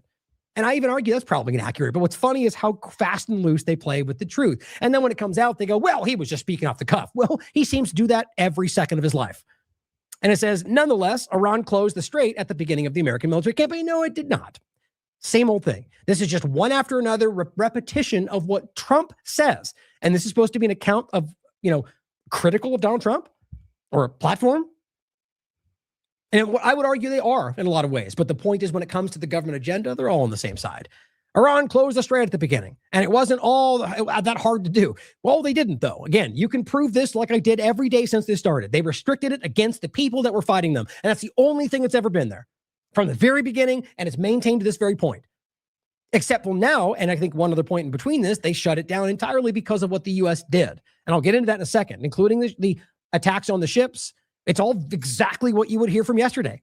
They made it very clear. If you maintain the blockade, this goes back to where it was. And if you do not maintain the routes that we identify, then you're going to be in violation of this, of the security of the area. And so when we get naval vessels and merchant ships that aren't following orders, I mean, it's now, I'm not saying you should have to agree that that's the way it should go. But Iran made this abundantly clear, and then they just did it anyway. So they respond. And then today it is, they're attacking ships, it's pirates, it's terrorism. No, it's stated exactly what was going to happen, and you violated the agreement, and they did what they said they were going to do. It just gets painful how misinformed and uninformed people can be about this. Back to the point, Iran didn't close the strait. They restricted it, yes. By attacking a few merchant ships, they did not do, as far as I can tell. They very clearly attacked ships that were militarily engaging with them, or I think the one example was the tanker that was from the U.S. side of this that came in regard to this was the time frame of the submarine of Sri Lanka and the attacks on their ships that were not involved, and there was a response to a ship. Now, the best I can tell, every other one that we talked about was Israel and the United States, that at least Iran is claiming, and Iran could be lying. They lie like any other government does. My point, though, is the idea that Iran just randomly attacked merchant ships is not the reality. Go back and look for yourself. We talked about it at the time. And laying a few mines. Well, there you go, guys. The idea that these people are this is the narrative we were told. The U.S. government and Trump said that's what they did. They didn't do that. I mean, for crying out loud, I can show you right now. All of the traffic going back and forth, there are no mines there. Unless they're just magically missing them over this entire month period where there's supposed to be mines everywhere. This was a narrative put out by the U.S. and Israel, this is my opinion, certainly could be the case, to scare people, to stop them because they wanted it shut down because Iran didn't do what they expected. And ultimately, the insurance element came into play. And I argue just threatening, strong-arming. But anyway, They said, attacking ships, mines, which I don't believe is the case. It created an atmosphere of such pervasive insecurity that global marine insurance markets and everything else stopped. Right. So in response to what they said was the reality, a lot of the traffic stopped. See, had they not done that, I argue anything other than the ones attacking them would have been able to go through. It says, so the strait turns out to be easy to close. Well, it was always easy to close because anybody could be bombed to pass through. That's the reality. It is also difficult to reopen. Not really, guys. This is the biggest lie of all. It has been willing and ready to reopen the moment that they stop what they're doing. Just like that. But see, they argue that Iran is a belligerent terrorist, and if we just stop, they're going to keep doing what they're doing. Well, here's two things to add to that. One, it was exactly what you claim you want before you illegally started this war. Two, now that you keep driving this in, even at the second point where they were actually meeting with you, they said they were willing to go back to that point. Then you bombed them again and murdered innocent people. So then they said, we're done. Now we demand strategic control of the strait, not extortion, but like every other place in the world, where there's a fair and legal balance for people to come through and pay a toll through the strait. And they want to be involved with that. And they want that control. And they want no sanctions. That's like basic stuff. So it is open, or easy to open, should they simply stop what they're doing. Now, the difference is now there will be a toll based on what Iran is putting forward, but that's because of what they made happen. And it's also not unprecedented, and it actually makes perfect sense with every other dynamic. And it says, more important, to keep open. Well, again, this is the implication they want to make, that somehow Iran will just be shutting and closing to who they want and what they don't like. Well, you know who does that everywhere they can? The U.S. government. I wouldn't surprise me if Iran used this as a strategic point. And if they start to be attacked again, start to use it again. I would argue, though, if this was left, they pulled back and there was no more, I don't see any logical reason why they would somehow start applying rules where they wouldn't be evenly applicable. And I only say that because it's not in their interest. It's not somehow siding with Iran or saying they're the good guy. I don't think of any of that. It's because it's not in their interest to do otherwise. That's the basic reality of I've ever covered these things going back a decade ago. Why would Assad gas children? Why would he gas? It doesn't make any sense. It's certainly possible, but why? And then you come to find out they lied about it because they needed the excuse every time. So that's what you have to think about here. If this went forward and they had the toll and everything was the way that, then there's if they started to apply it illegally, well, then the world would step in like they're doing now and try to stop that. And the UN and get involved. That would happen. Now, who's to say? Maybe they'll do it. Maybe they're belligerent. The government. Wouldn't surprise me. But the reality right now is the only thing stopping this from reopening is Israel and the United States maintain their illegal war. That's it. Even if the U.S., they write, were to invest the time and resources needed for this task, the task being, mind you, to reopen the strait, it goes on to say the effort would likely yield far more body bags than Trump is willing to meet. So the only way you can reopen the strait is to just militarily run at the strait. I mean, are you serious? These are not serious people. How about you negotiate? How about you have a conversation and say, maybe we'll just give up some? How about you just recognize and don't be a propagandist that the second they stop, everything would go back the way it was? But yeah, he doesn't want to, the only two options are let terrorists control the strait or kill people. Neither of those are even functionally in the reality right now, unless Trump should continue to go forward, and then that would be the case. But it says the bitter reality is that getting maritime traffic through the strait back to a pre-war level, about 130 a day, and keeping it there is essential to the global economy. Yeah, well, this is the whole point. This was the calculus of Trump. That they argued, and I still argue that this is what Netanyahu fed Trump to get him to agree to this, in contradiction to U.S. interests and contradiction to U.S. intelligence, which is that this will be a world-changing event and you will be remembered forever. And the moment we do this, Iran will shut the strait down and the whole world will support you in getting it back open. But they didn't shut the strait. And this is the crux of the point we're making from the very beginning. And still, most of the conversation, even people in the independent field act like it's closed. And it just kills me. It's restricted. Always has been. Since this started anyway. So I think that's the ultimate reality. And it says, and this can almost certainly be done without Iran's cooperation. Oh, really? How in the world do you think that makes sense? Militarily? I mean, what are you talking about? This is the Atlantic essentially arguing war crimes, guys. The U.S. blockade of Iran ports promises to inflict significant economic pain on Iran, but it doesn't change this reality. Right. Why not just make Iranian people suffer? Because why not? Even though it doesn't actually change anything. That's what they just said. Or at least that's what they're saying is happening, and that's what the U.S. is thinking. The government. The blockade of ports, by the way, as we'll get into, is not even actually functional. It's not. People are slipping by constantly. Ships, tankers, regular, everything. But there are, in fact, some that they're stopping. So it is, in fact, a violation of what they agreed to. But both those things seem to be happening. But it says, so why, excuse me, why is Iran so keen on keeping the strait closed? It just frustrates the hell out of me. I'm sure you can tell. Well, again, it's not. It's restricted, and there are, at least at this moment, there are still elements that are allowed as long as you're following Iran's path, which is what they agreed to in the moment they started this momentary ceasefire. But it's still, even then, it's still not closed. But on top of that, they're not keen on keeping it closed. Every time they talk about this, they say, we want to go back to the way it was. We want to go back to the reality. Their demands have changed because the U.S. and Israel are belligerent warmongers. If you can't be honest about that at this point, I don't know what you're looking at. And it says Iran found itself largely defenseless. That's not true. I'm just blown away by the absurdity of this article and a platform trying to pretend, anyway, same old point. They found itself largely defenseless. Explain for me how, and after the 12-day war, they were largely defenseless, and somehow they've managed to hold off the biggest militaries in the world for a month. You know how dumb that is to say that right now? But it says, once Operation Epic Fury began at the end of February, remember, end of February, right after they agreed to give up their enrichment and all of their stockpile, the very things they claimed they would never do, and that right now they demand, they agreed to on February 28th, and Israel bombed them because of that. Just for those who have never heard that and won't, and rightly so, wouldn't accept it without having source material, read it for yourself. This is from the foreign minister of Oman, who was present in the room, who said they agreed to this.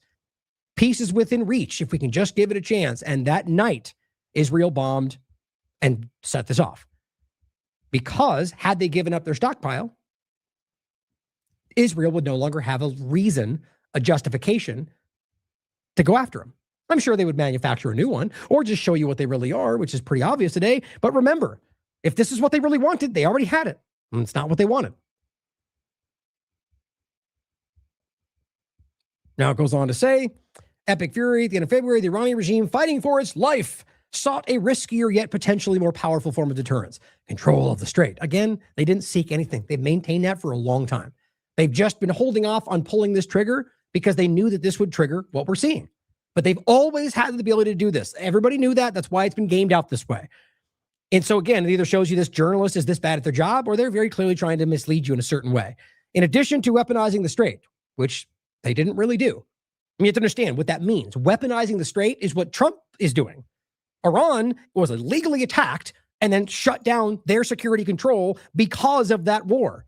That's not even close to weaponizing it. What Trump and Netanyahu are doing right now, especially with the blockade on top of the Iran saying they're going to back away and they maintain a blockade, which just happened over the last couple of days. That's literally what that is. But it says Iran is also seeking to monetize it, to generate funds for post-war reconstruction. Yeah, like every other strait and canal in the world. It says Iran has announced a toll on all friendly ships. No, you stupid platform. No, they've announced a toll on anything going through that will be applied equally after this subsides. In the moment, yes, they're being very clear about the people that they're hindering. Now, of course, also they could be lying about what they'll do afterward. But see what happens, the same conversation about the nuclear bomb discussion where Vance comes and says they refuse to give up nuclear bombs. No, they've said they never want it. So you're not saying you don't believe them. You're just misrepresenting what's being said. Same idea here, right? They are publicly telling you what they want to do next. Now, they could be lying, but you're not saying they're lying. You're just flatly misrepresenting what they're saying. Now, it goes on to say, payable in either cryptocurrency or Chinese yuan, unfriendly ships, such as those belonging to U.S. and Israel, will not be allowed to transit. Yes, now, while they're in illegal war with them, after the fact, it'll be applicable to everybody, so we're told. Iran has claimed that such tolling is the new normal and will continue after the war. International law be damned. Morons. I mean, seriously, guys, we should laugh at these people. I mean, realistically, remember, whoever Alan Erie is, this is a person who is being very, very disingenuous or is that bad at their job. International law be damned. Okay, what about the Suez, bud? What about every other canal and every one of them charge tolls? And very clearly, in case you're this bad at your job, you can see that there's an obvious example where there is no international waters right in the core point of the map, where you have Omanian territory and Iranian territory, and that is the point of territorial waters. And that is where they're talking about.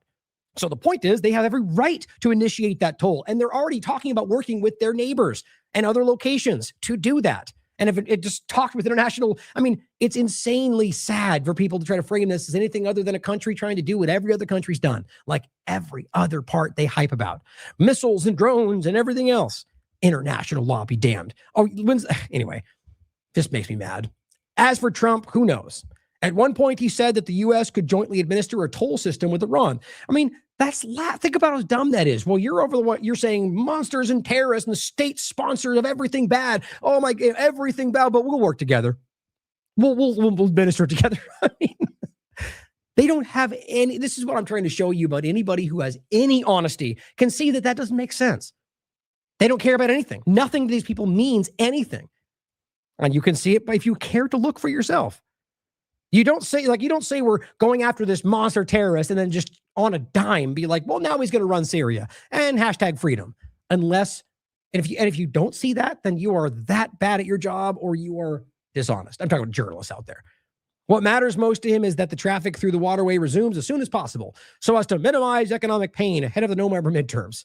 Well, then why would he maintain a blockade after Iran said they would let everything go through? You want to explain that for me, journalist? Doesn't make any sense, does it? Now, either Trump's not in control or he's not even aware of his own intentions, apparently. But it says this war's supposed proximate cause is Iran's nuclear program. Is it? Well, it's not what they started with. It was about protests and Iranian people because they knew that would get moral support from people who didn't see what they were. Tehran might well modulate its grip on the strait, they write, as part of the negotiations. Too late. I mean, seriously, man, like you haven't recognized that these people are writing as if they know what's going on. They might as well be writing from a year ago. Indeed, it says today, Foreign Minister Abbas Araghchi announced that the strait will be completely open for commercial ships for the remainder of the ceasefire. Right. Again, this is on the 17th. This is yesterday, middle of the day, mind you. Do you realize that in the middle of the day, like as I was doing my show, as I was prepping, which was right then, it was already very evident that was not going that way. It had been publicly posted that they had already violated the agreement. Where was the rest point? I just missed it. Hold on, where was I? Completely open for commercial ships the remainder of the ceasefire. So Araghchi announced that. Remember, I'll get to the tweet itself. It was very clearly for the remainder of this agreement, which is momentary. And in that, you have to go through the routes that we allow and we have to guide you through. And it's only for this moment of time. And if you continue the blockade and if you continue bombing Lebanon, everything ceases and goes back to the way it was, which instantly happened. And so their report is that the minister is announcing that it will be completely open. But Iran's performance has fallen short of its pronouncements before. Is that how you frame that? It's not like the U.S. government might be lying like they lie every single time ever, but you realize that what they keep doing is just making it sound like Iran is going to be lying, which is certainly possible. But if you look at the exchange from Trump just since this started, Trump has lied every single time about these deals. And you can prove that, like I said in the beginning, without a question. Just like I'm showing you right now as we're going to next. You can't say they want to make a great deal and then have them say no and then go back to it again and not stand back and go, well, then somebody lied right there. It says, according to hardline Iranian media, Iran is now routing traffic to a new transit lane through Iran's territorial waters. Again, guys, final point, same thing. Iran publicly made it clear the moment this started. I think I've got it right here. I always do this. I'll come back to all that. Araghchi's tweet right there. Okay, this was on the 17th at 7:45 a.m. He said, in line with the ceasefire in Lebanon, the passage for all commercial vessels through the strait is declared completely open for the remaining of the ceasefire, on the coordinated route as already announced. And then they went on to make it very clear, as obviously, that with the ceasefire, should they violate it, then none of that would matter anyway. And yet they just misrepresented all of it. And so now Iran is routing traffic through a new lane, which is a problem. Well, that's what they stated. That's what the U.S. agreed to and then lied about, like they do every single time. And this is not because Iran says, it's because the other mediators are in the room, guys, and they can testify to that. And they have. So this is the game that gets played. Well, you're just believing what the corporate media. Nope. No again. You're believing what Iran says? Nope. Wrong again. I'm believing what the body of evidence shows, which could ultimately turn out to be false in some way. But at the moment, the only people saying what Trump is saying are Trump's team and Trump's people. Every other part of the conversation is pretty clearly acknowledging they lied. And we're going to get into that next.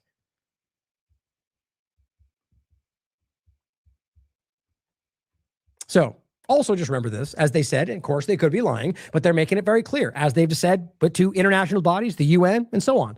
Iran is not seeking extortion. They want a regulatory role. Sounds very much like a terrorist, doesn't it?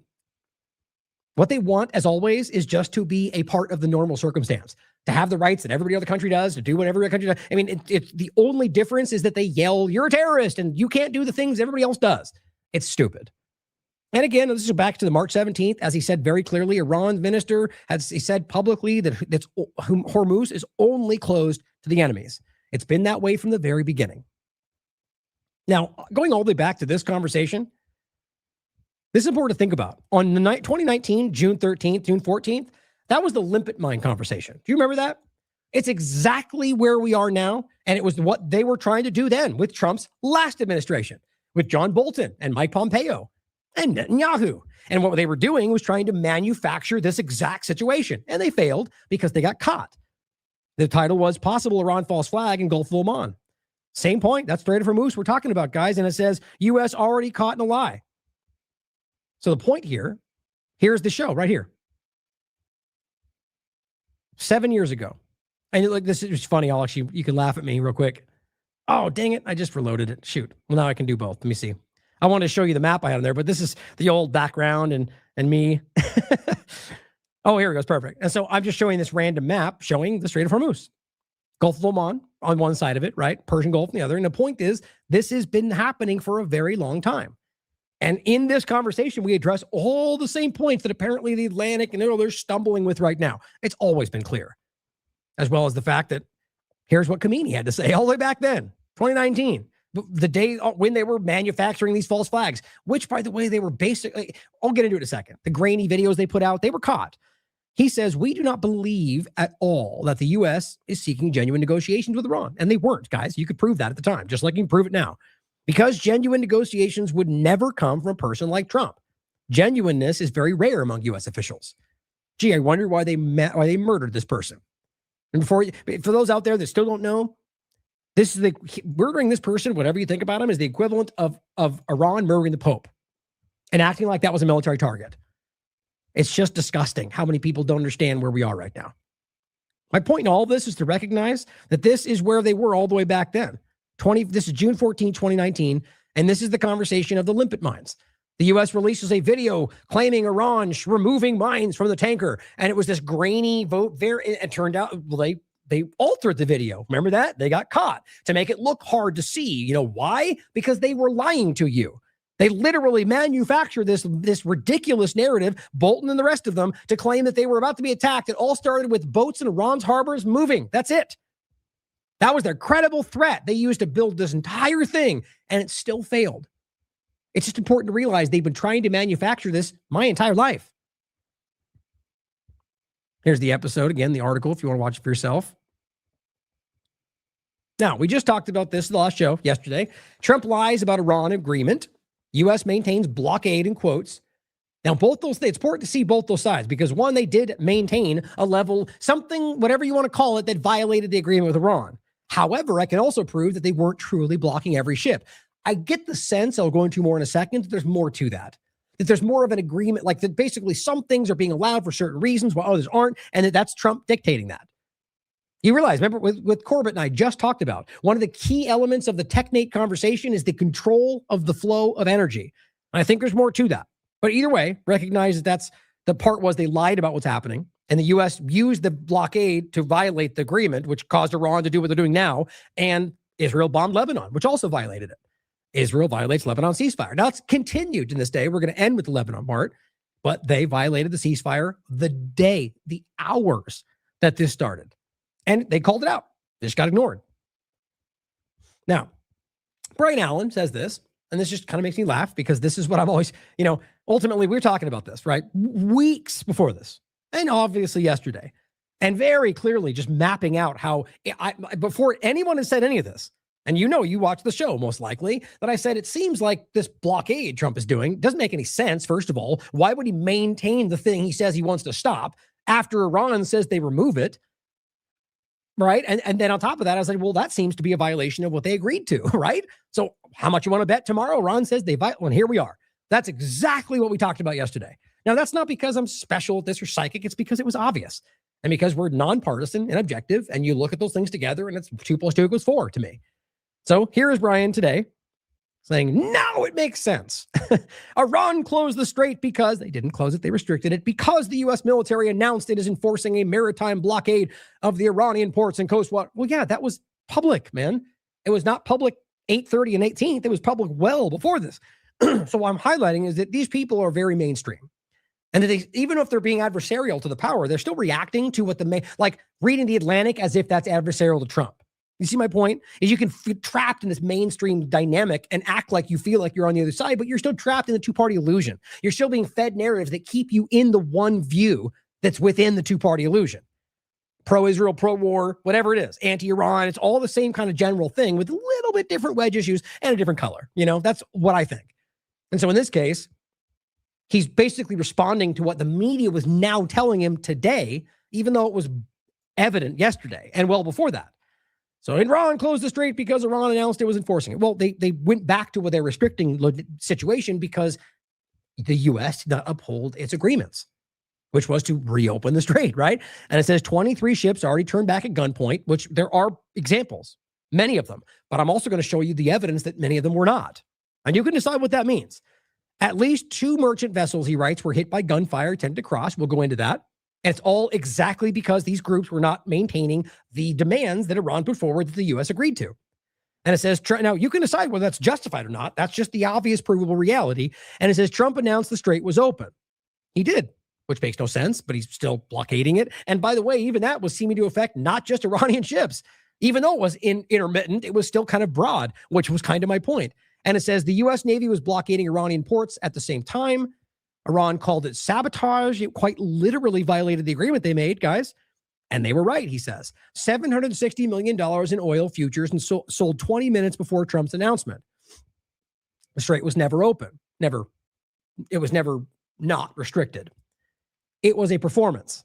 Never stopped connecting the dots. Well, he's almost there, I think. Either way, the point is, it's that this was something that was clear before, was the first argument I was making if you were watching our show or paying attention for yourself, but also that this is where we are, that they did violate it. And yesterday we were going head to head with so many screaming fools online that acted like you're just blindly trusting. Well, no, I'm not blindly trusting anybody, but that's because you're blindly trusting Trump. And so anybody saying something else must be doing what you're doing, right? That's how partisans view the world, in my opinion.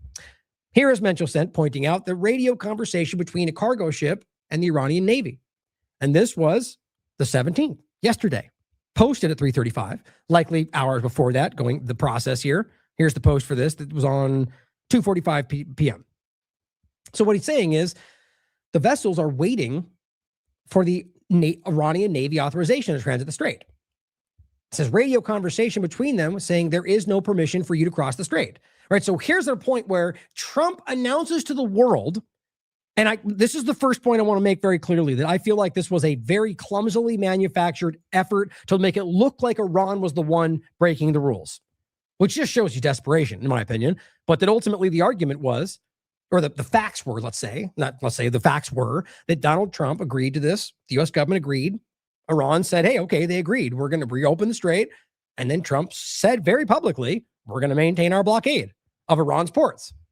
But the strait's open and China's happy, but we're blockaded. It's still, it didn't make any sense.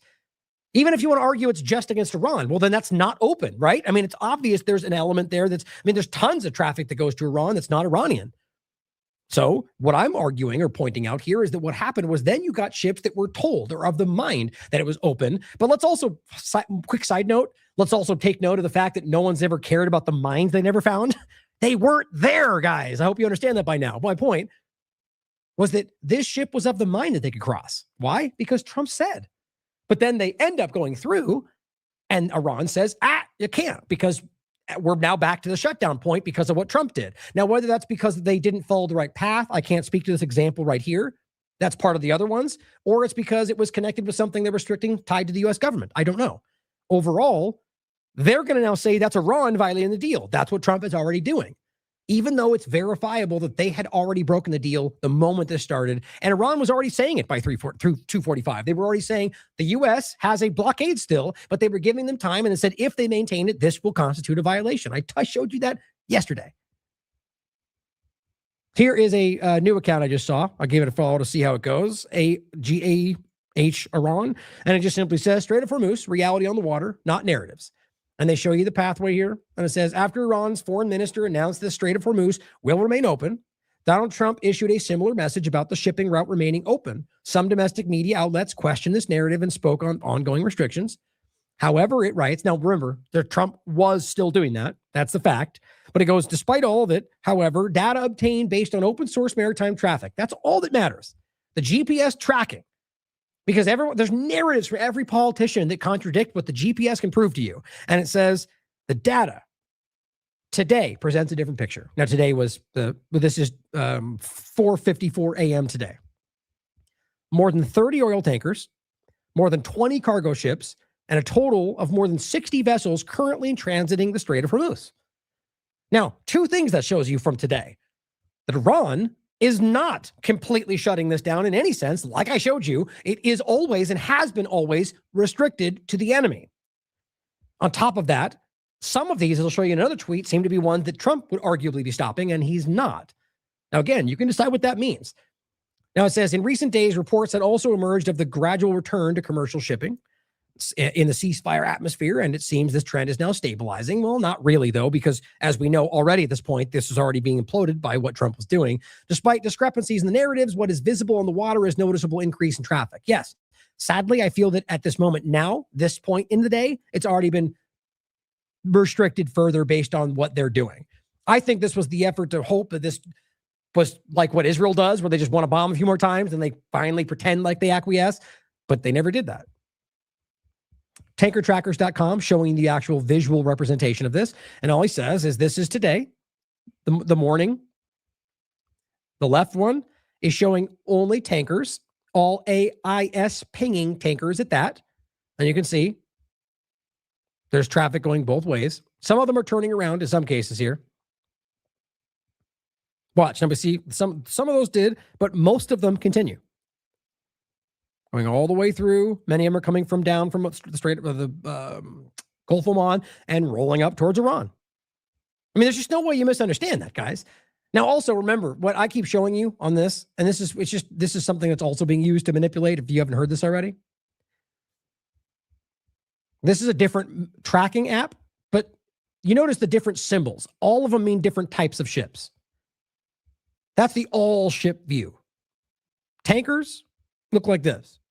And on this one, there's not even many in there, but they look orange like that. And so right now, you can see that they're not passing through. And that is because of the U.S. government based on what they didn't agree to and then failed. And that's not, again, taking Iran's side. It's obvious, seeing as how it's that every single time Trump has said something that is contrary to what everyone else is saying, and that ultimately it's been clear that it was open to begin with. There's no interest in this other than what they're driving forward and people screaming to back them up for their own personal side. It's very clear. My point, though, is to go back to this.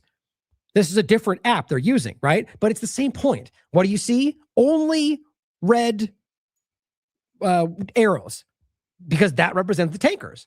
So when you get all these other posts that are going, look at all the ships everywhere. There's even people commenting beneath me going, that's all ships used, saying that's a different app. You can see them. There's green dots, there's green large triangles, there's other arrows. They're all different kinds of ships. They're just trying to they're either dumb or misleading you or being dishonest. And you have to understand that. Remember they told you all these ships were flooding over the United States? Guys, that wasn't happening at the time. And arguably right now is not even happening at all. But they've lied to you. All the Nick Sorter and Eric Howderies and all the rest, they all yelled the same thing and it didn't actually happen. Just like every other point. But on top of that, the right showing only U.S. sanctioned tankers. So these are U.S. sanctioned tankers. And what you're going to see, same point.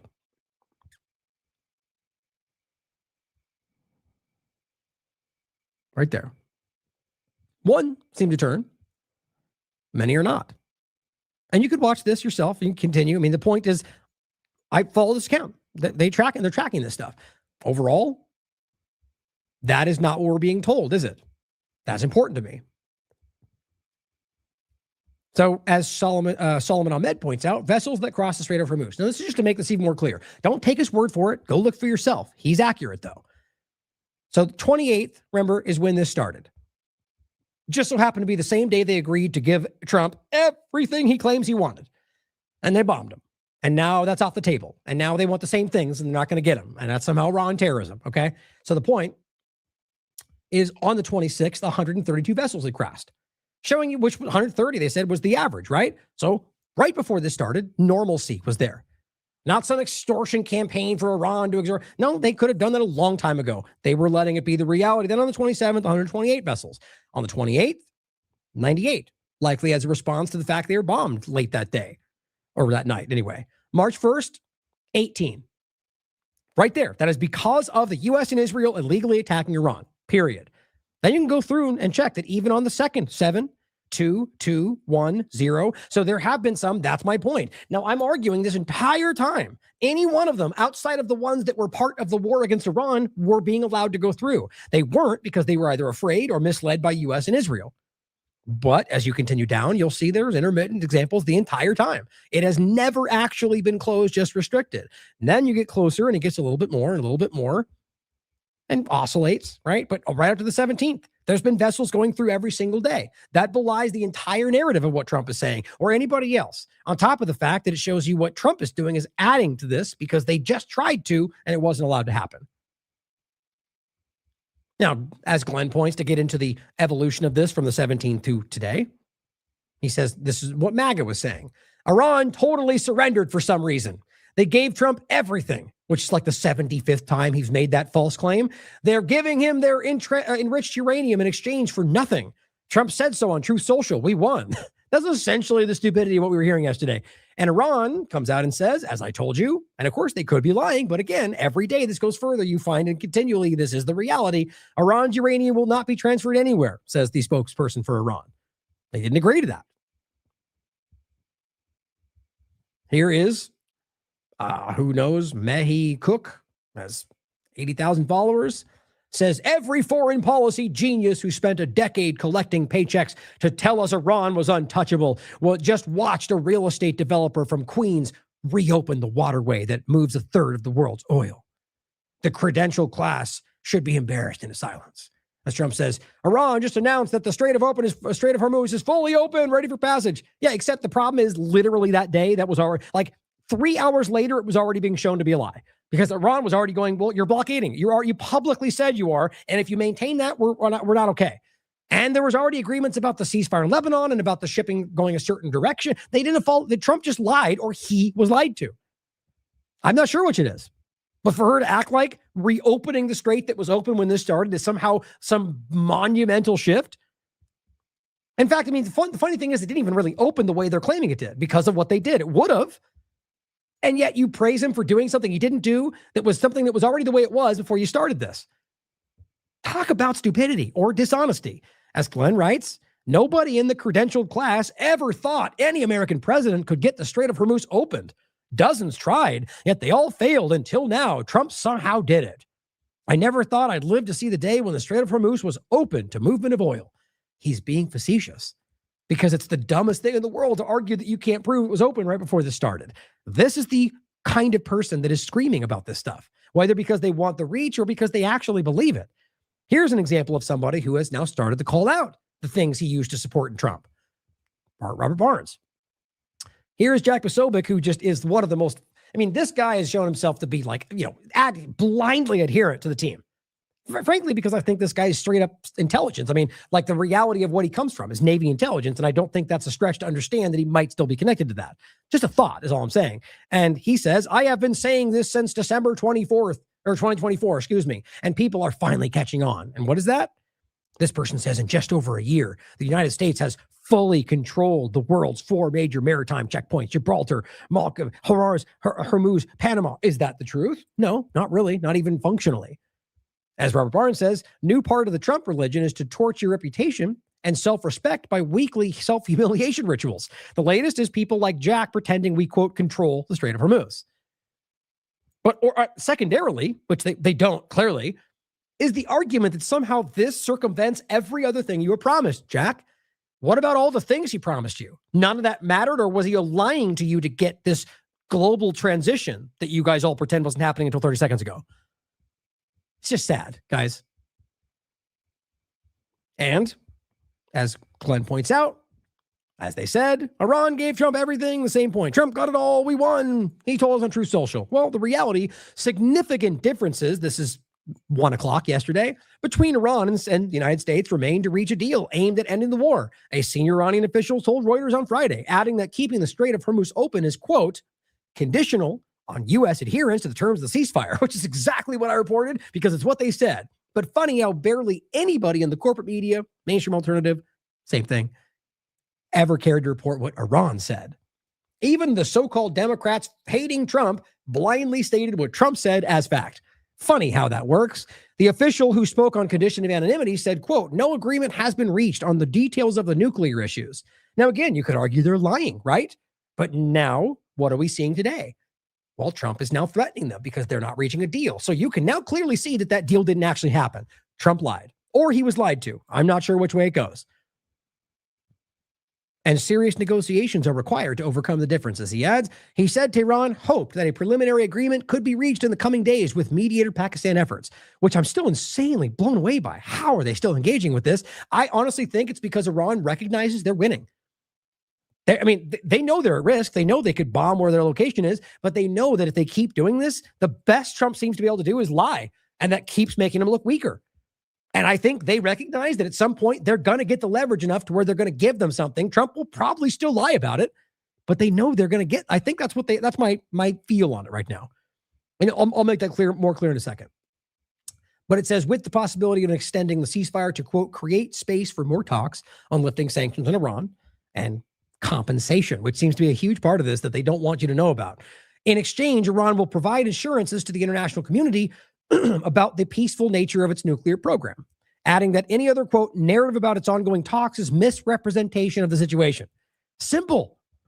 Now, as always, you should consider whether that is the lie, but it only goes on long enough to where you'll eventually find out for yourself, and it's happened every other time.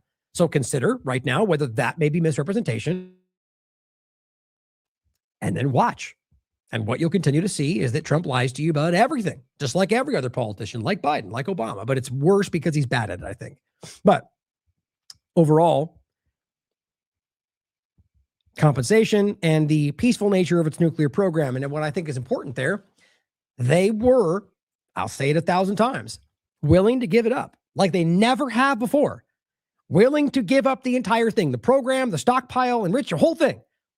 And Israel bombed them because they would not allow that, because they knew that would give up the game. That would stop them from being able to take what they want under the guise of going after the nuclear program that doesn't exist the way they claim it does. So now, because they did that, now Iran's saying, fine, we're back to where we were. We have the right to it, so shut up. We demand these the same 10 points they put forward a month ago. That Trump acts like he's somehow negotiating within, lies, offers them the whole thing. Iran says, okay, good, we'll meet in Islamabad. Then they show up and they still lie about it. So it goes back to where it was. It's the same cycle. Trump's just seemingly needing a desperate win. I guess he thinks if he keeps pushing, maybe Iran will budge. This is all my opinion.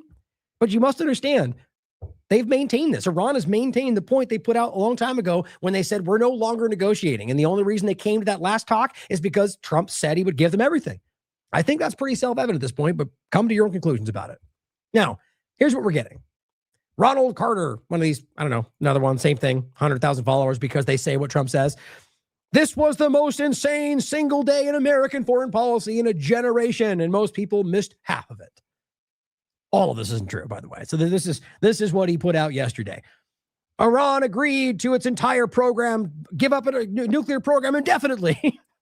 Nope, didn't happen. And there are right now, this is my case today, is that most of these people, because underneath this, I made a comment that seems to have poked the bee's nest, are all going, you're so wrong and you trust Iran. Right now, you can prove this is not happening, guys, right now, because of what Trump is saying.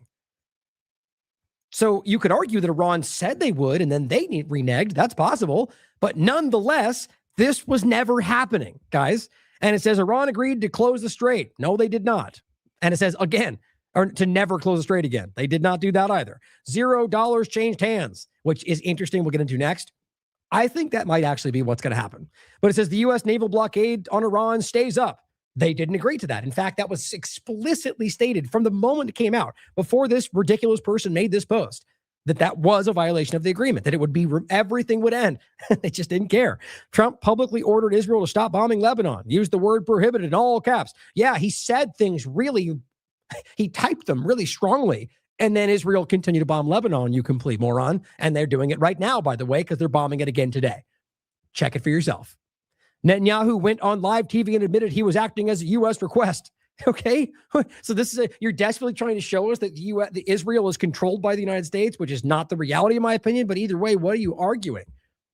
What that shows you is that they're so desperate to make Americans think, or at least see, that Israel's not controlling the U.S. government, which shows you that they are losing influence. That's important. Defense Minister Katz got overruled within hours of saying Lebanon ops have not been completed.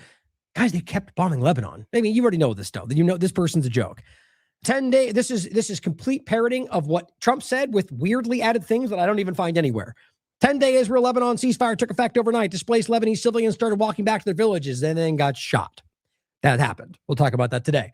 Like happened in Gaza, by the way. And then guess what? When these southern people walked back to their homes and Israel murdered them, they said that was a violation of the ceasefire on Lebanon. Not a joke. Oil dropped in 12% in minutes, and then it went right back up when you got caught lying, like every other time. Iran's foreign minister declared the strait was completely open for the first time. Nope, he did not. He said it was open within contingencies with the ceasefire and will be closed again if you blah, blah, blah. Same old thing. All of this on one Friday.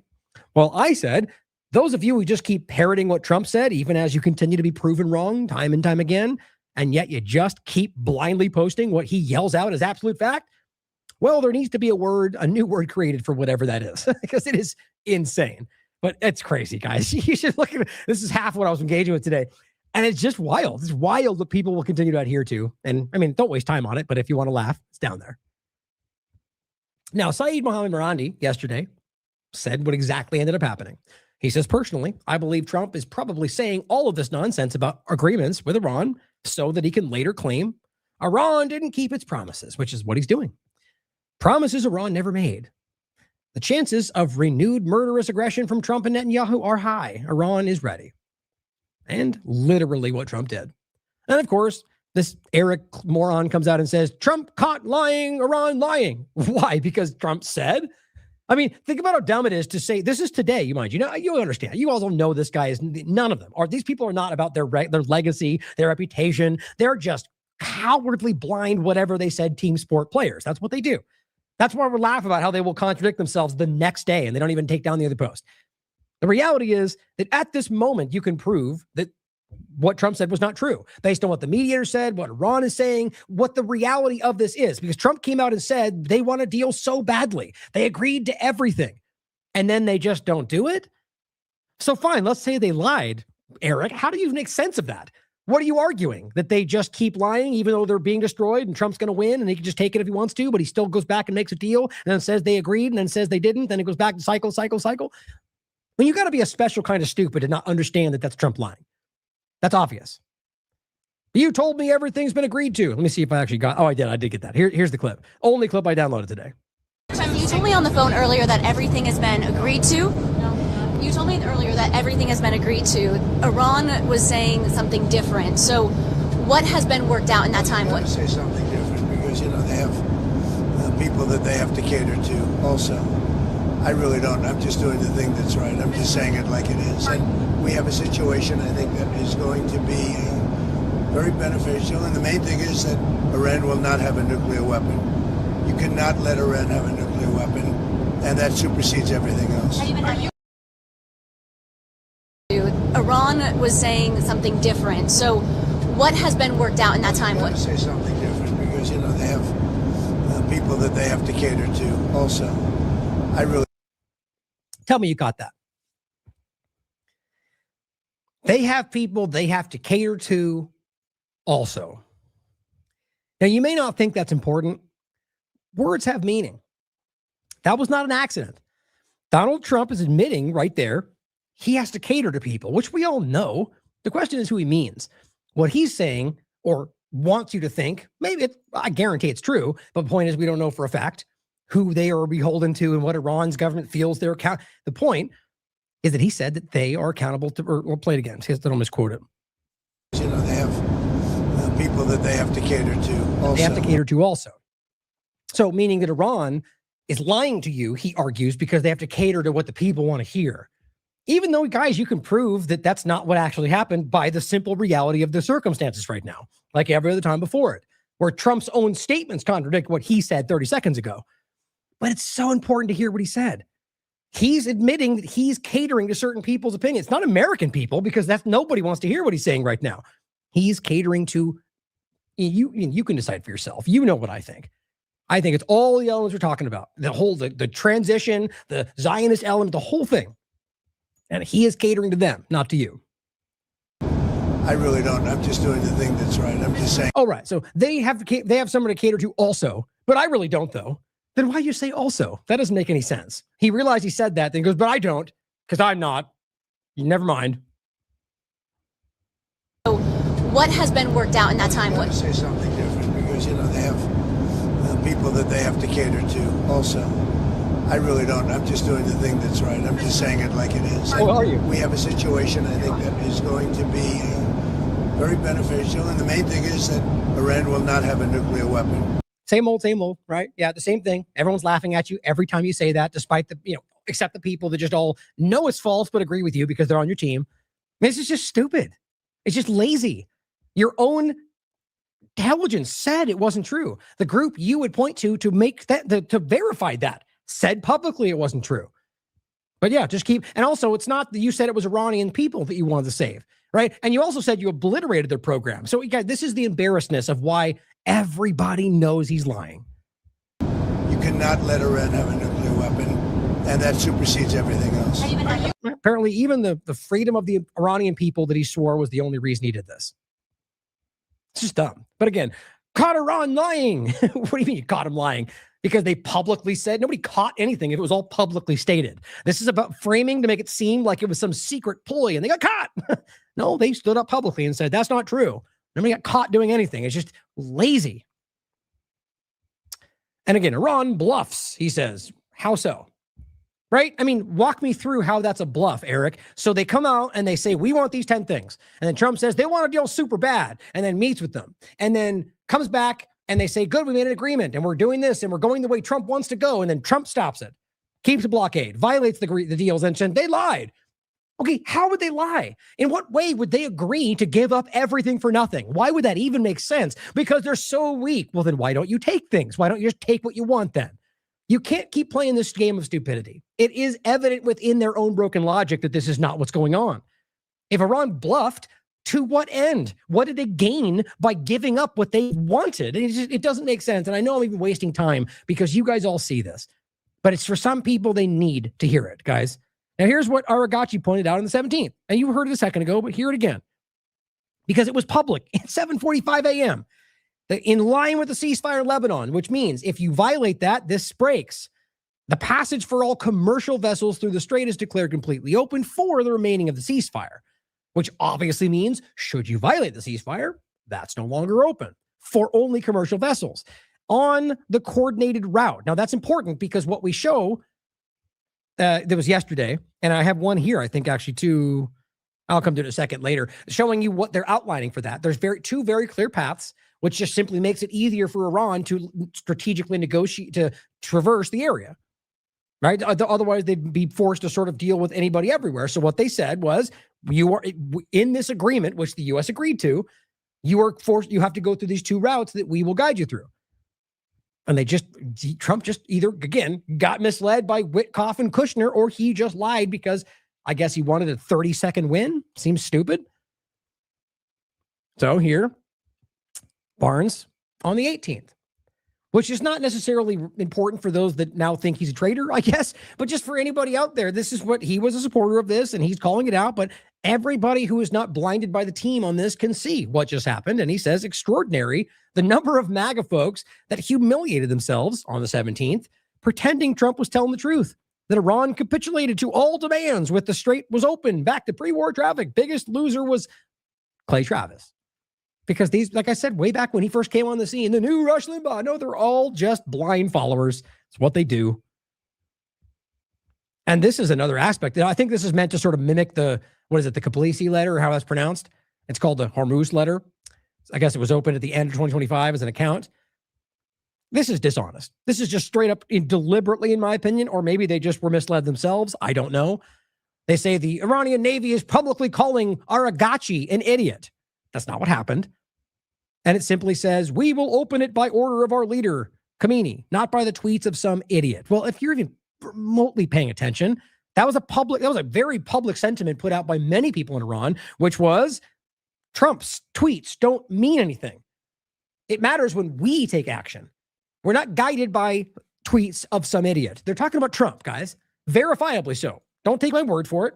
Do your own due diligence. This platform, meaning the Hormuz letter, appears to be deliberately misrepresenting what was said here. They were very clearly referring to Trump's tweets when they said, we will open it by the order of our leader, not the tweets of some idiot. But this is an effort to mislead you, to make it seem like they're weak, which only shows desperation, as far as I can see, you have to lie about the weakness, right? But you can decide. Now, Mencho Sent posted this on April 18th. Iran's SNSC confirms merchant vessels in the Strait of Hormuz will have to pay transit fees. Now, by the way, in case you don't remember, this means just open source intelligence, by the way, just for the different accounts that use that little thing. But so the point is clearly that they're saying that they're confirming that there'll be transfer fees. Now that applies to, or transit fees. That's like same, like every canal, every strait, and that they're simply now wanting to do the same thing. He added, as long as the U.S. intends to disrupt vessel traffic and employ methods such as naval blockade, Iran will consider this a violation of the ceasefire. And you didn't need to see that. You knew, I already reported this, but want you to understand how clearly this was publicly accessible and said, we'll prevent the conditional limited opening of the strait. They're doing that. We opened it. They maintained its blockade. And now they're saying they lied to us.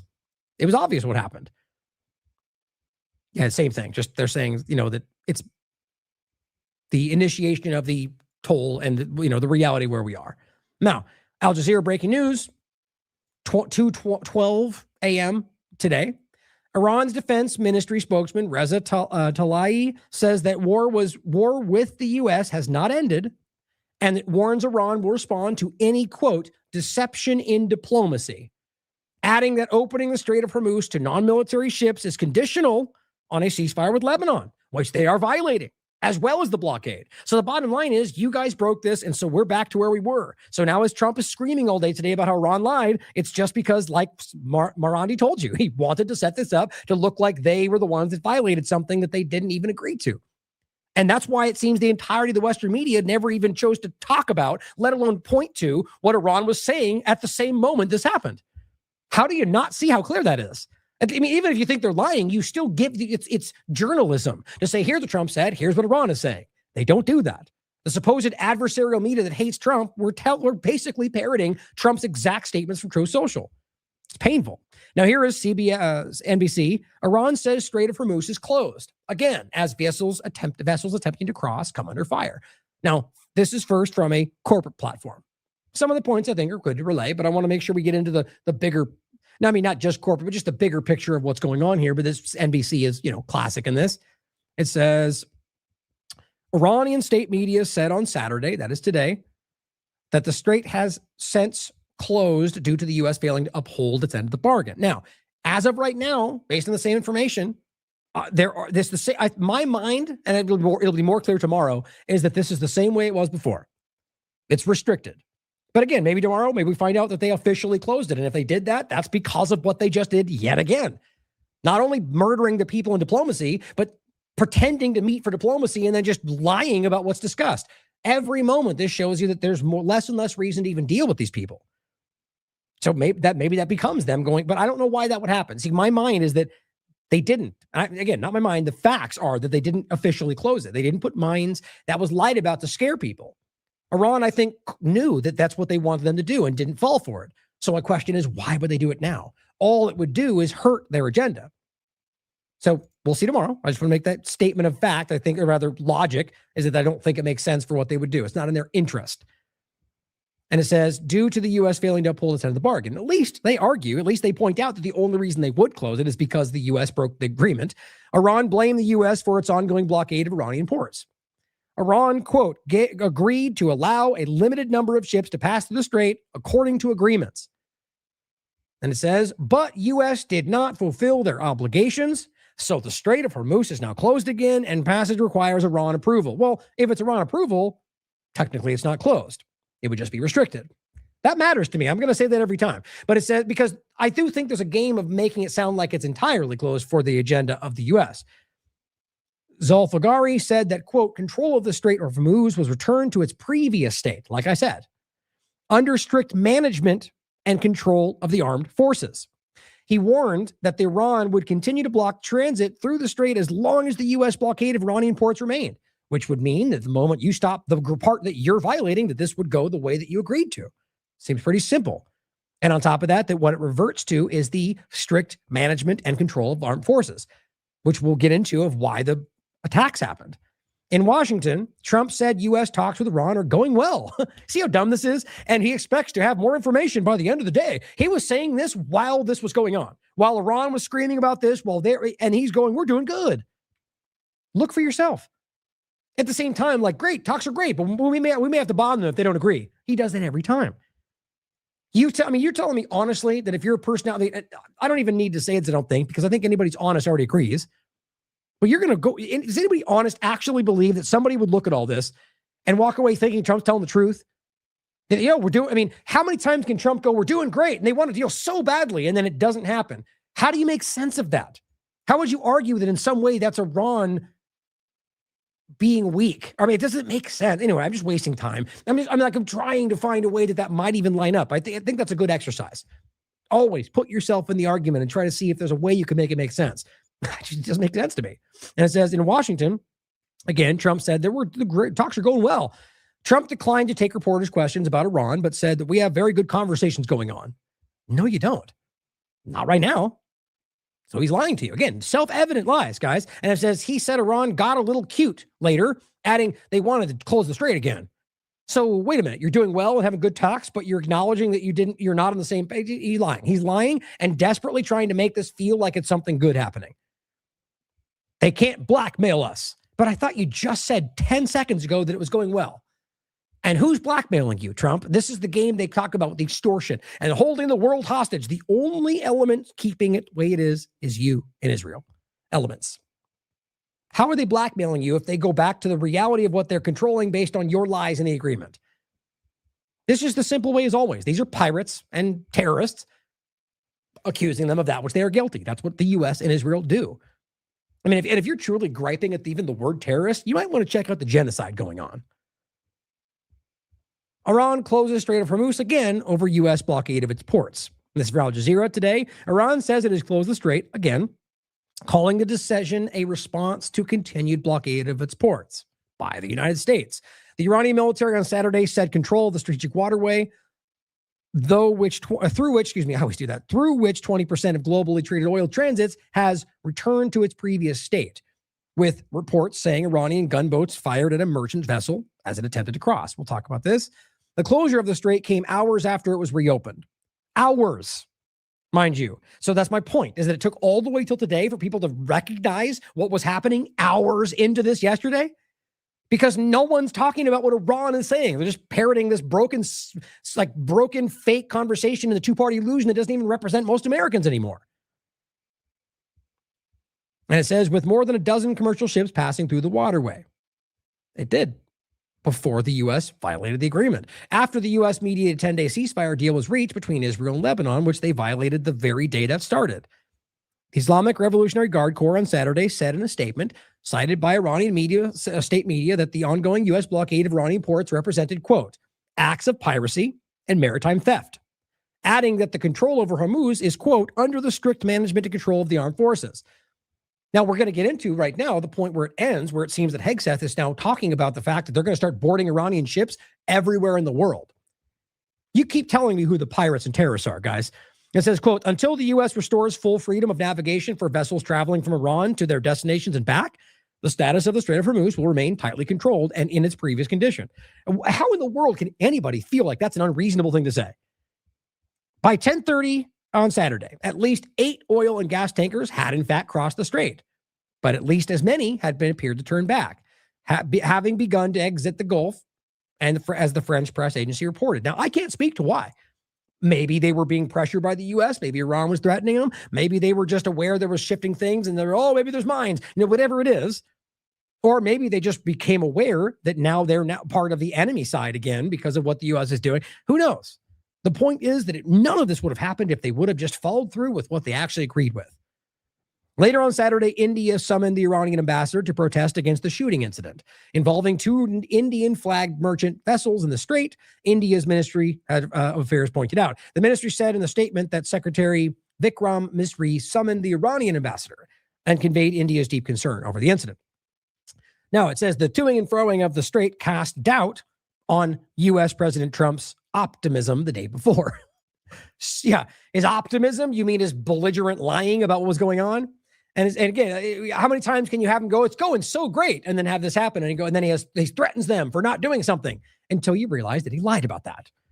And it says that ideal to end the U.S. war was very close, he was saying. Trump had celebrated the reopening of the strait on Friday, but warned that U.S. attacks would resume until Iran agreed to the deal. So you're in the middle of a supposed ceasefire, but we may bomb you if you don't do something we want. Why do we laugh at how stupid that is? And it says, which included a nuclear program, which is just still going on. Like, here's the crazy part, guys. How can you ever have an agreement if Trump just never stops talking about the one thing that's never been going on, right? In regard to the nuclear bomb conversation, and on top of which they already agreed to that you bombed them for, and now they maintain as a legal reality that everyone this is something that they're going to continue to say that will always be a sticking point. Now, I can see a world in which Iran would eventually show restraint if they thought it was in their interest. But why would they? Why would they ever give in to this belligerent, childish, juvenile entity that just constantly lies, constantly double crosses you, and seems to never hold anything sacred? I don't know. But maybe they've worked out a way that this can maneuver and win and strategically finish for them. I don't know. Now, it says, maybe I won't extend it, Trump told reporters on the board of Air Force One about the temporary ceasefire. So you'll have a blockade, and unfortunately, we'll have to start dropping bombs again. Like it's somehow out of his control, or, we may have to extend it. Like it's like the two things. Somehow at the same time, he makes it sound like it's totally the forlorn hero. Like, I don't want to, but I'm going to have to. But at the same time, making sure you understand that I'm in control of everything. It's just perfect. That's exactly who this person is. Maybe I won't extend it. Who knows? I'll think about it tomorrow. Even though it's totally not even within your control right now. He needs you to think he's the one dictating this, even though that in and of itself makes him look stupid. Just exactly who he is. And then the next sentence is, we may have to start dropping bombs again if they do, but it's the same cycle. Asked whether a potential deal could be made in this short time frame, Trump said, I think it's going to happen. Clearly evidenced by all the coordination that's going on, but Iran says no date has been agreed to for another round of peace talks, accusing the U.S. of betraying diplomacy in all negotiations. Yeah, it's going great, though. It's going great. We're real close. We're almost done. Ships have been attempting transit since the announcement, but it looks like many are heading back because the situation is unclear. That's my point. When they're getting wind of this, then they don't know. Why are they going to risk their cargo when they're not sure? It may cost more, but they can turn around and go the longer route. That's not because Iran is threatening anybody going through the strait. It's because they're not sure because of the uncertainty based on what the U.S. and Israel have flooded the conversation with. Maybe there's mines. Maybe they'll bomb you. Maybe they'll attack you. Maybe there's drones. And that's not evidenced by anything, including the fact that the vast majority of the tankers that have been bombed in this iteration have been by U.S. and Israel, largely Israel. There is contradicting information being issued by all parties. Now, ask yourself, truly, and I'm sure people will make this about sides. It's not.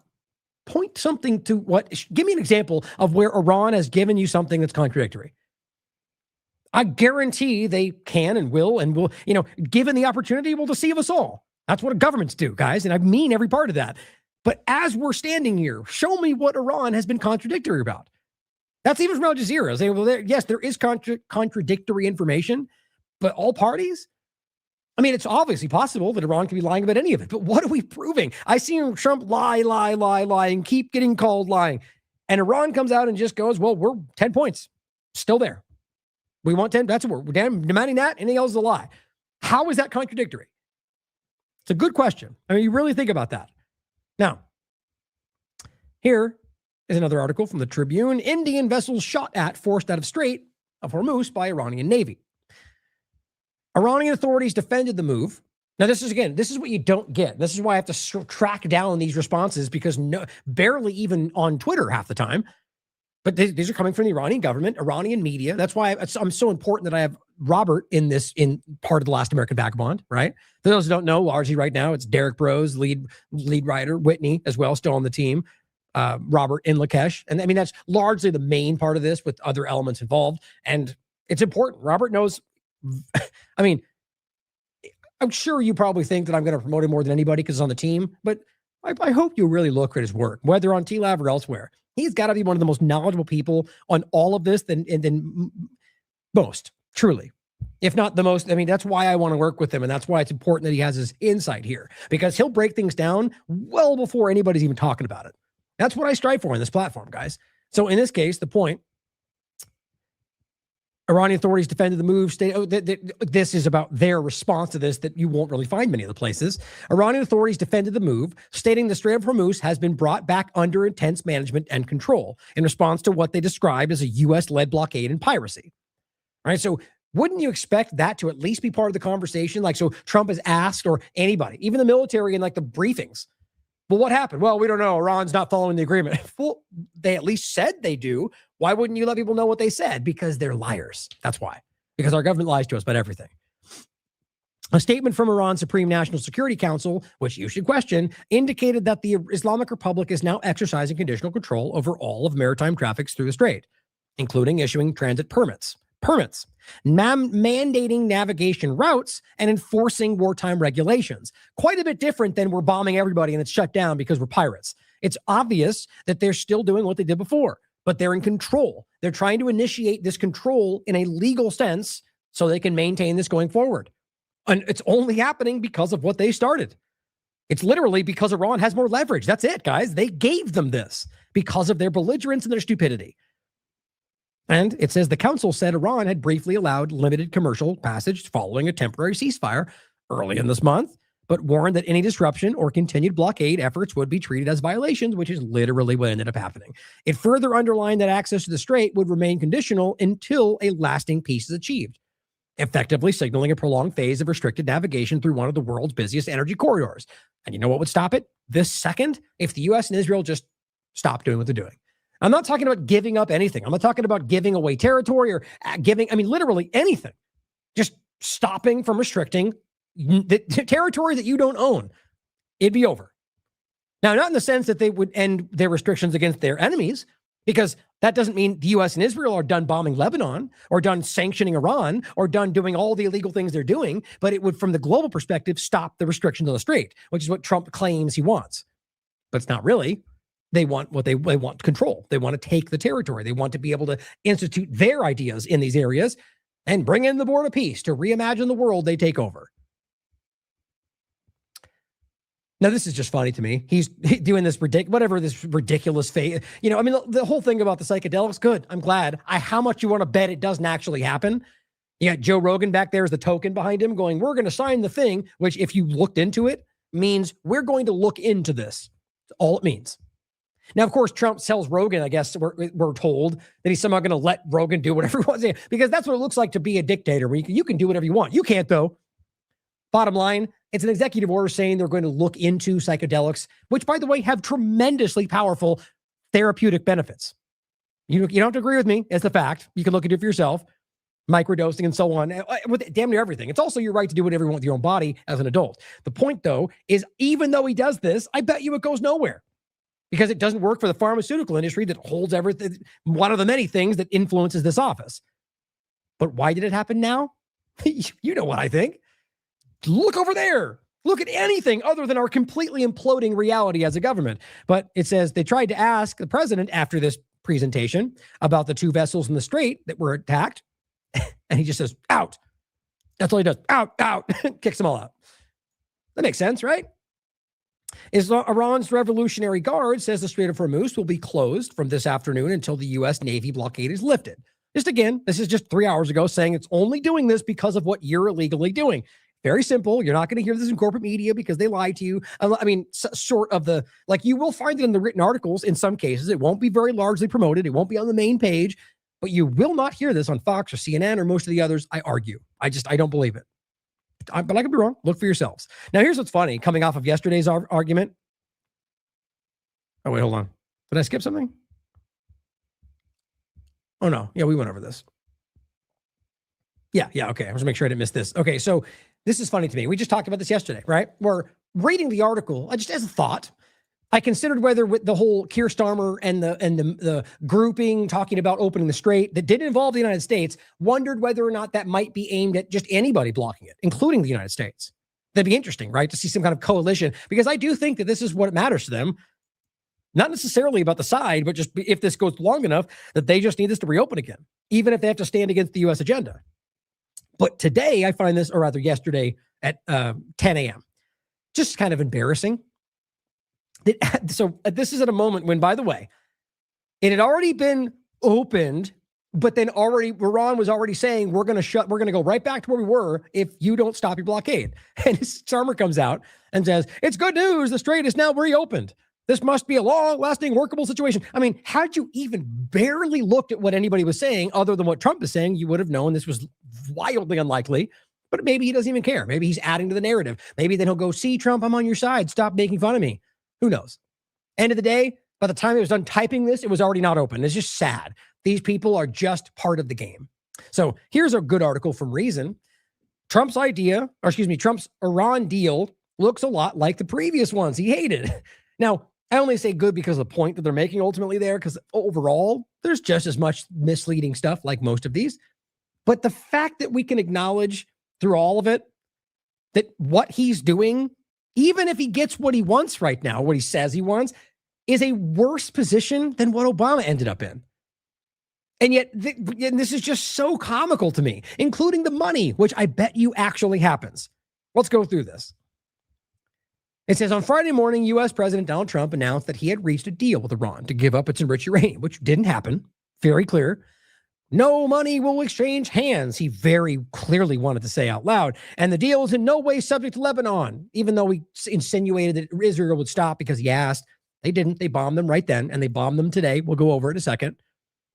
But he says, the lady doth protest too much. Axios reports that in Pakistani brokered calls, the U.S. has offered to unfreeze several $1 billion of Iranian money in foreign banks in exchange for uranium. Right. So this is what's interesting. So again, the point was they already had the agreement for the uranium for just the peace outcome. So now what's ultimately happening is that if the reporting is to be believed, and I do think this is, let's understand, the reports coming from Axios, Barak Ravid, which is basically what Israel wants you to know, tends to be the reality of what Israel wants you to know for their control over the conversation, not necessarily what is always the full picture. But when they say these things, my point is that they're involved. Israel knows what's going on in these conversations. J.D. Vance seems to be tied to his hip. And that Pakistani broker talks are something that we get wind of, like beyond the U.S. and Israel conversation. So they're being told that the U.S. government is essentially offering billions of dollars that they stole from Iran if they give up the uranium that they were already willing to do for nothing of that not for the money on the February 28th. Okay, that's the first part. But on top of that, obviously, the joke I made before, if he does this, how silly would that be for what they were yelling about Obama? Even though it was the same point. Obama simply returned money that was stolen from Iran. And they know that. They lie about it. And so here's what's funny, though, is now Trump, if this is the case, and I do believe that, is trying to lie and say no money will change hands. But Reason makes an excellent argument for why that may be still him giving money. It says, an Israeli press reports that Trump pushed Israel to accept a ceasefire with Lebanon over the Israeli government's objections because Iran threatened to walk out of talks. So what this continues to show you, based on what Axios and Israeli reporters, as well as internal mediators are telling you, which matter, is that Trump is desperately seeking a way out, which perfectly lines up with everything we're seeing if we're not a completely blind idiot. The obvious game Trump is playing is floundering, and everybody can see it. Meanwhile, it says the same morning, Iranian Foreign Minister Abbas Araghchi declared the Strait of Hormuz, quote, completely open for the remaining period of ceasefire on the coordinated route, announced by Iranian authorities. Now, Iranian officials rushed to downplay, which I very much disagree with the way they framed that, are his statement, claiming the reality is actually no new agreement on Hormuz, that ships transiting the strait must continue paying a toll, and that Iran was reversing the right to retaliate in the blockade. But you see, this is reason either bad at their job or misrepresenting it for a clear agenda purpose. You can decide, because again, I can literally read to you exactly what Araghchi said. They link to it. And in that very tweet, it makes it clear that one, that this was contingent. I mean, we went through it all, right? Just everything we just went through. So for them to now claim that Iranian officials rushed to downplay a statement is very dishonest. What they did was rush to clarify what Trump was misrepresenting, that it was indeed contingent on their agreements upholding and Lebanon and the fact that they would stop the blockade, and all these things didn't happen. And so it goes on to say that the strait must continue paying the toll. That's after they violated it. But I get it. This happened in the few hours of time where people were still screaming, we won. And even it seems corporate platforms fell for it, or they're being dishonest. Because as this happened, with them saying paying tolls, that was already past the point where they were acknowledging Trump was lying. And it says Iran was reserving the right to retaliate for the blockade. That all seems very clear. The blockade was the violation of the agreement. That's it. And it says the lady, again, doth protrude too much. I mean, it's a weird, if the phrase, that always simply means that they're complaining too loudly, which indicates that they're not being honest to a certain degree. And it says Trump also claimed that the U.S. blockade of Iran ports would remain in full force until a final peace deal was reached, which should go very quickly, clearly. But that's not what happened. Nobody agreed to that. And the full force blockade was the very reason they pointed to justify the fact that you violated the agreement.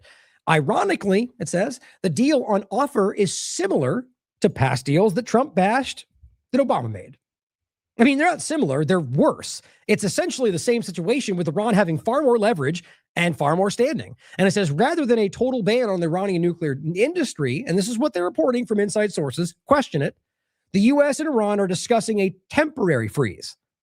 That's quite a bit. I mean, if this comes out where they've effectively given them, Trump will scream, we got them to agree to everything, when all it is a lesser agreement than what they were willing to do on the 28th, and a lesser agreement than what they already agreed to with Obama and the JCPOA that Trump violated. So a temporary freeze on enrichment, not entirely, with the duration subject to haggling, according to Axios. That's Ravid. That's Barack Ravid saying that. He's the one that wrote the article. It's right. I think I just showed you. I closed it already. We have the article up in the show notes for sure. And I think it's actually also linked right up here. He says the Trump administration, where was it? And back in 2018, the JCPOA, the Iran nuclear deal, Trump administration had promised to get a nuclear deal with Iran that, quote, never expires. Criticizing Obama. Now it says, and Iran would reportedly receive economic relief in exchange from Trump. Trump is technically correct, by the way, and this is what I meant before, that no money will exchange hands. Why? Because Iran will simply get access to its own money, which had been paid out by oil customers in foreign bank accounts that were later frozen by the U.S. Treasury. You see the point? And guys, this makes so much sense to me. This is what Trump does with everything. So if it comes out that he did it, he'll go, well, we didn't. It's theirs. So we gave them their money back. And I'll be the one going exactly what I was saying about Obama that you lied about. Watch as that happens. And watch as all the same people lie to you like they always do. And I think what's funny about it is it seems to make sense that ultimately they're now trying to bribe them with their money, which they're able to give up ultimately because it's ultimately being frozen, to get them to acquiesce to something they already agreed to. That is a loss in every possible way. That is them coming to the table begging for them to make a deal with weakness is the point. Because if they had all the cards, they would be saying, give us what we want and we won't bomb you. Now it says, and Iran would reportedly receive economic relief in exchange. Oh, I just read that. And it says, but when former presidents, Obama and Biden, similarly unfroze Iranian money, Trump accused them of giving American taxpayer dollars to Iran, which I've said every time. It's not supporting the other presidents. It's just the truth. Limits on Iran's missile arsenal which were a major demand of the Trump administration and Republican hawks before the war, seem to have been dropped from the negotiations. Instead, the administration is insisting that it has functionally destroyed their missiles. Don't you love that? So essentially, they're just going, well, we already beat them. So, we don't even need them to agree to the thing. Well, that's insane. They didn't beat them. Clearly, they're lying about half the things they claim they did. And it even goes on to say, Iran retains thousands of missiles and one-way attack UAVs. Well, didn't Rubio explicitly state that that was the real reason that we can't let them have those things? Will be able to. So they're losing, guys. If this is the truth, they've lost already. Iranian authorities estimate war reconstruction costs at $270 billion, and it will be unable to recover without U.S. sanctions being lifted. So the idea that, so they're demanding all the sanctions be lifted and that reparations be paid. I somehow find that impossible to believe, but we'll see. But thousands of innocent people have been killed, and millions of people around the world have been pushed into poverty to get to this point. That's the truth. So essentially, they've lost position and killed people to do it. That's a failure. Not to mention the potential $1 trillion with a T, $1 trillion to American taxpayers. The cost, of the war. And Trump had originally planned for this war to be a 3-day operation. And I promise you, that was because he was of the mind that this would be over like that because the world would back him because Iran would close the strait. It makes sense. It's my opinion. But it makes sense. And it says that this would be a 3-day operation to overthrow the Iranian government once and for all. And clearly, since they won, it hasn't happened yet. If the end result is a deal that was already on the table or a return to war, then it was all worth it. Or was it all worth it? I mean, if it goes back to war continually, well, clearly they did not get what they wanted. This is just like we said in the beginning. And as Israel's already shucked it off and said, that's your war. U.S. military fighting Israel's war like every other time before it. Now, David Knight points to that's where it was. I knew I had it in here. Axios article. This is the one that Barack wrote, Ravid. And David Knight rightly goes, bribe Iran, like the old bomb thing. They're giving them, it's not technically a bribe, but it's acquiesce. What's the word we would argue? They're just simply giving up money they seized from them. So they're giving back the money they stole, but it's still showing you that you're in the weak position. It says, note the $20 billion could have been sent before all the lives and money that were wasted in losing the war. Fair point. They could have just done this to start, but then Trump would have been seen as the loser, and he can't abide by that. So now he's going to, fail spectacularly until he can alter the narrative just right. You squint, hold it up to the sun, and you can pretend Trump won. That's what he wants. The $20 billion bribe for peace from Trump losing the war is about $60 per man, woman, and child. Maybe more if you limit the population count to those taxpayers. So to whom may I mail our family's check for over $300? Ayatollah, Donnie the Destroyer, Bibi the Killer. So here's what I was saying earlier. Now, this is just another, the head of the National Security Commission for the Iranian parliament. So, just somebody in the government. I mean, he has standing and he has but like when, even somebody influential, like so say Jim Jordan comes out and makes a statement. It doesn't mean that that's the policy, right? Or even more so, if it's somebody, if Rubio says it, even that may not mean that's what Trump will say. All the point is to say that it matters what the politicians are saying, but it may not be exactly what ends up happening. He simply says the time has come to comply with the new maritime regime of the Strait of Hormuz.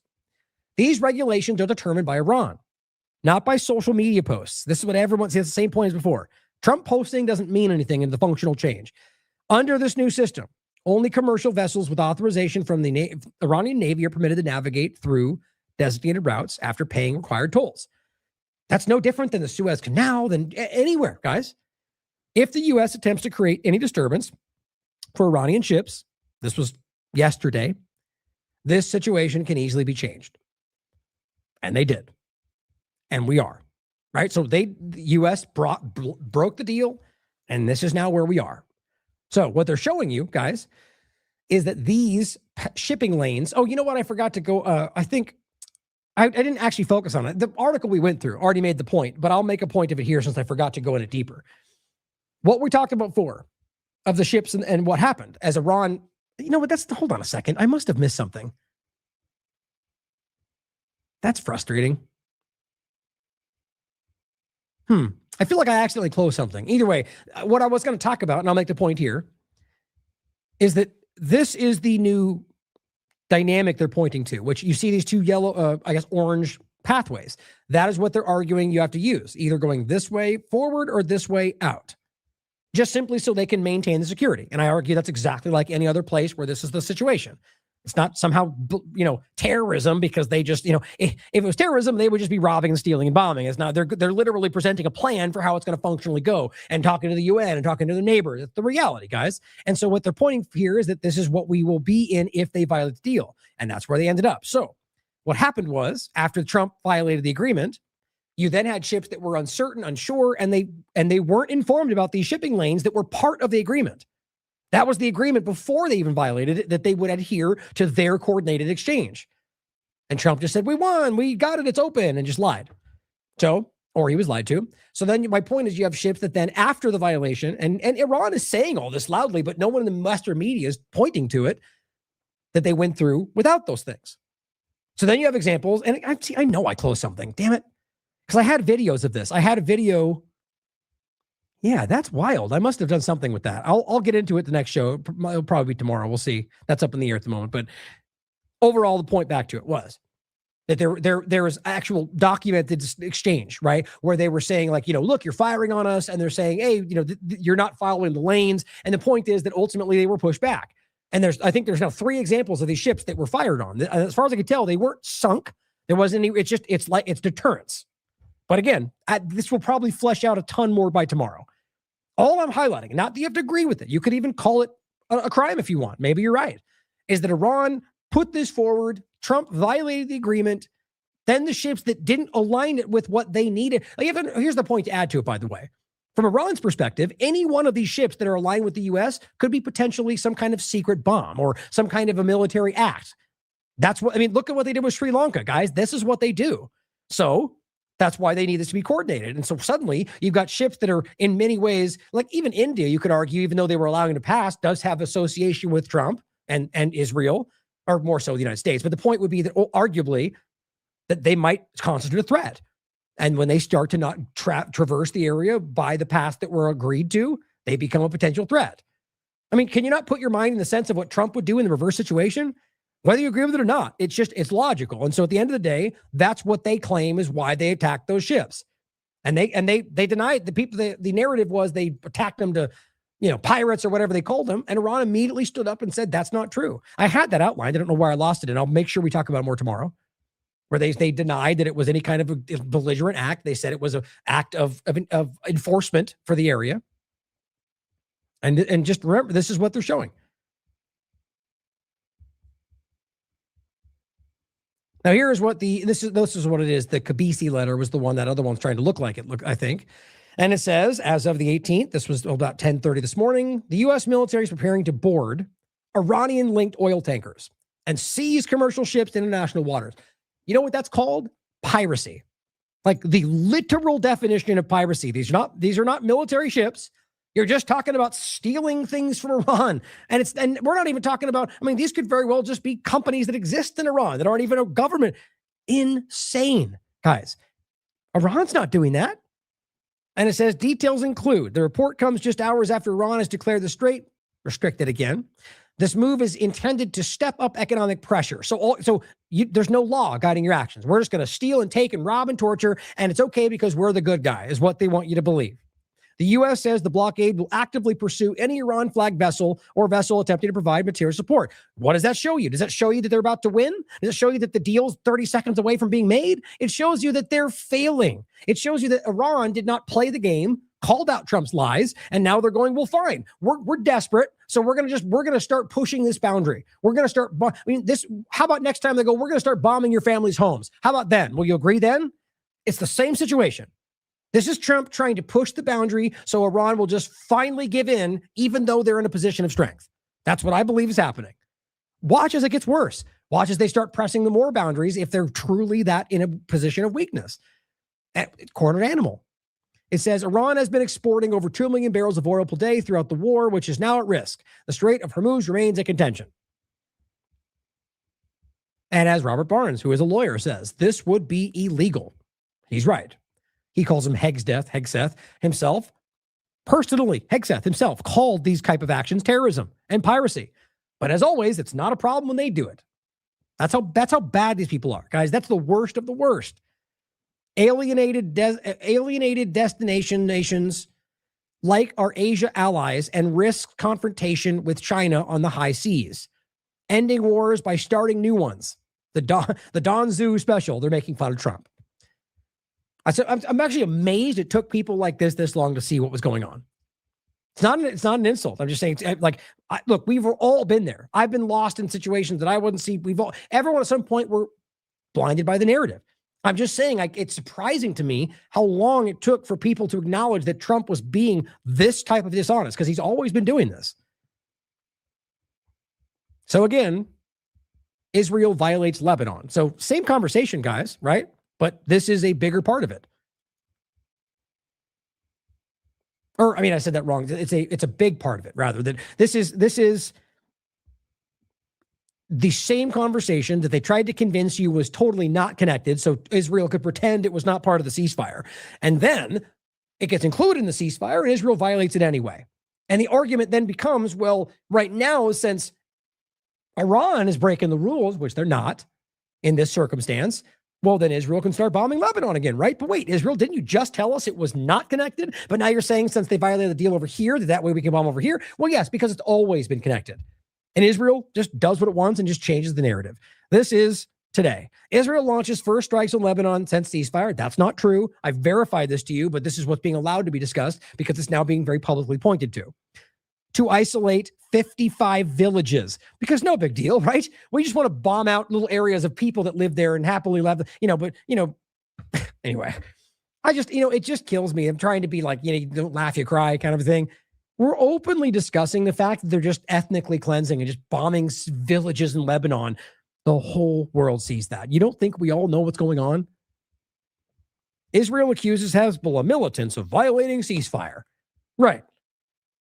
Israel accuses them of violating something they've bombed. I mean, the day this started, as I publicly pointed out, it was Lebanon said they violated the ceasefire within the first so many hours. It just got ignored. It got denied and then continued forward. But now again, the same thing today. Displaced Lebanese return. Yesterday, exactly what I predicted. So you have Lebanese people who were told by Trump, everything's good, go back to your homes. And so they walked back to their homes and they got shot by Israel. This is just a daily story here, guys. Shelling violates ceasefire in South. Here's what Grok had to say. This is just today. 3 to 6 distinct different incidents. And we're talking about bombings and shellings and major killings. This is just today. The ceasefire is supposedly still maintaining, and even then, remember, this is supposed to be separate with just Lebanon. That's not technically part of this. That's what Israel tells you because they made their own little agreement, but they just kept bombing. And here's why. Literally what I told you they would do. Like exactly what I said. Well, they're going to say somebody walked up and they had to shoot them because they're terrorists, and then they violated it. And it all goes back when at the end of the day, what it was exactly what I also said, the establishment of their yellow line. It's the encroachment of their territory. And then again, go back to your homes. And so whether Palestinians or Lebanese walk back to their homes because they were told to, and they get shot. And then Israel says they violated it.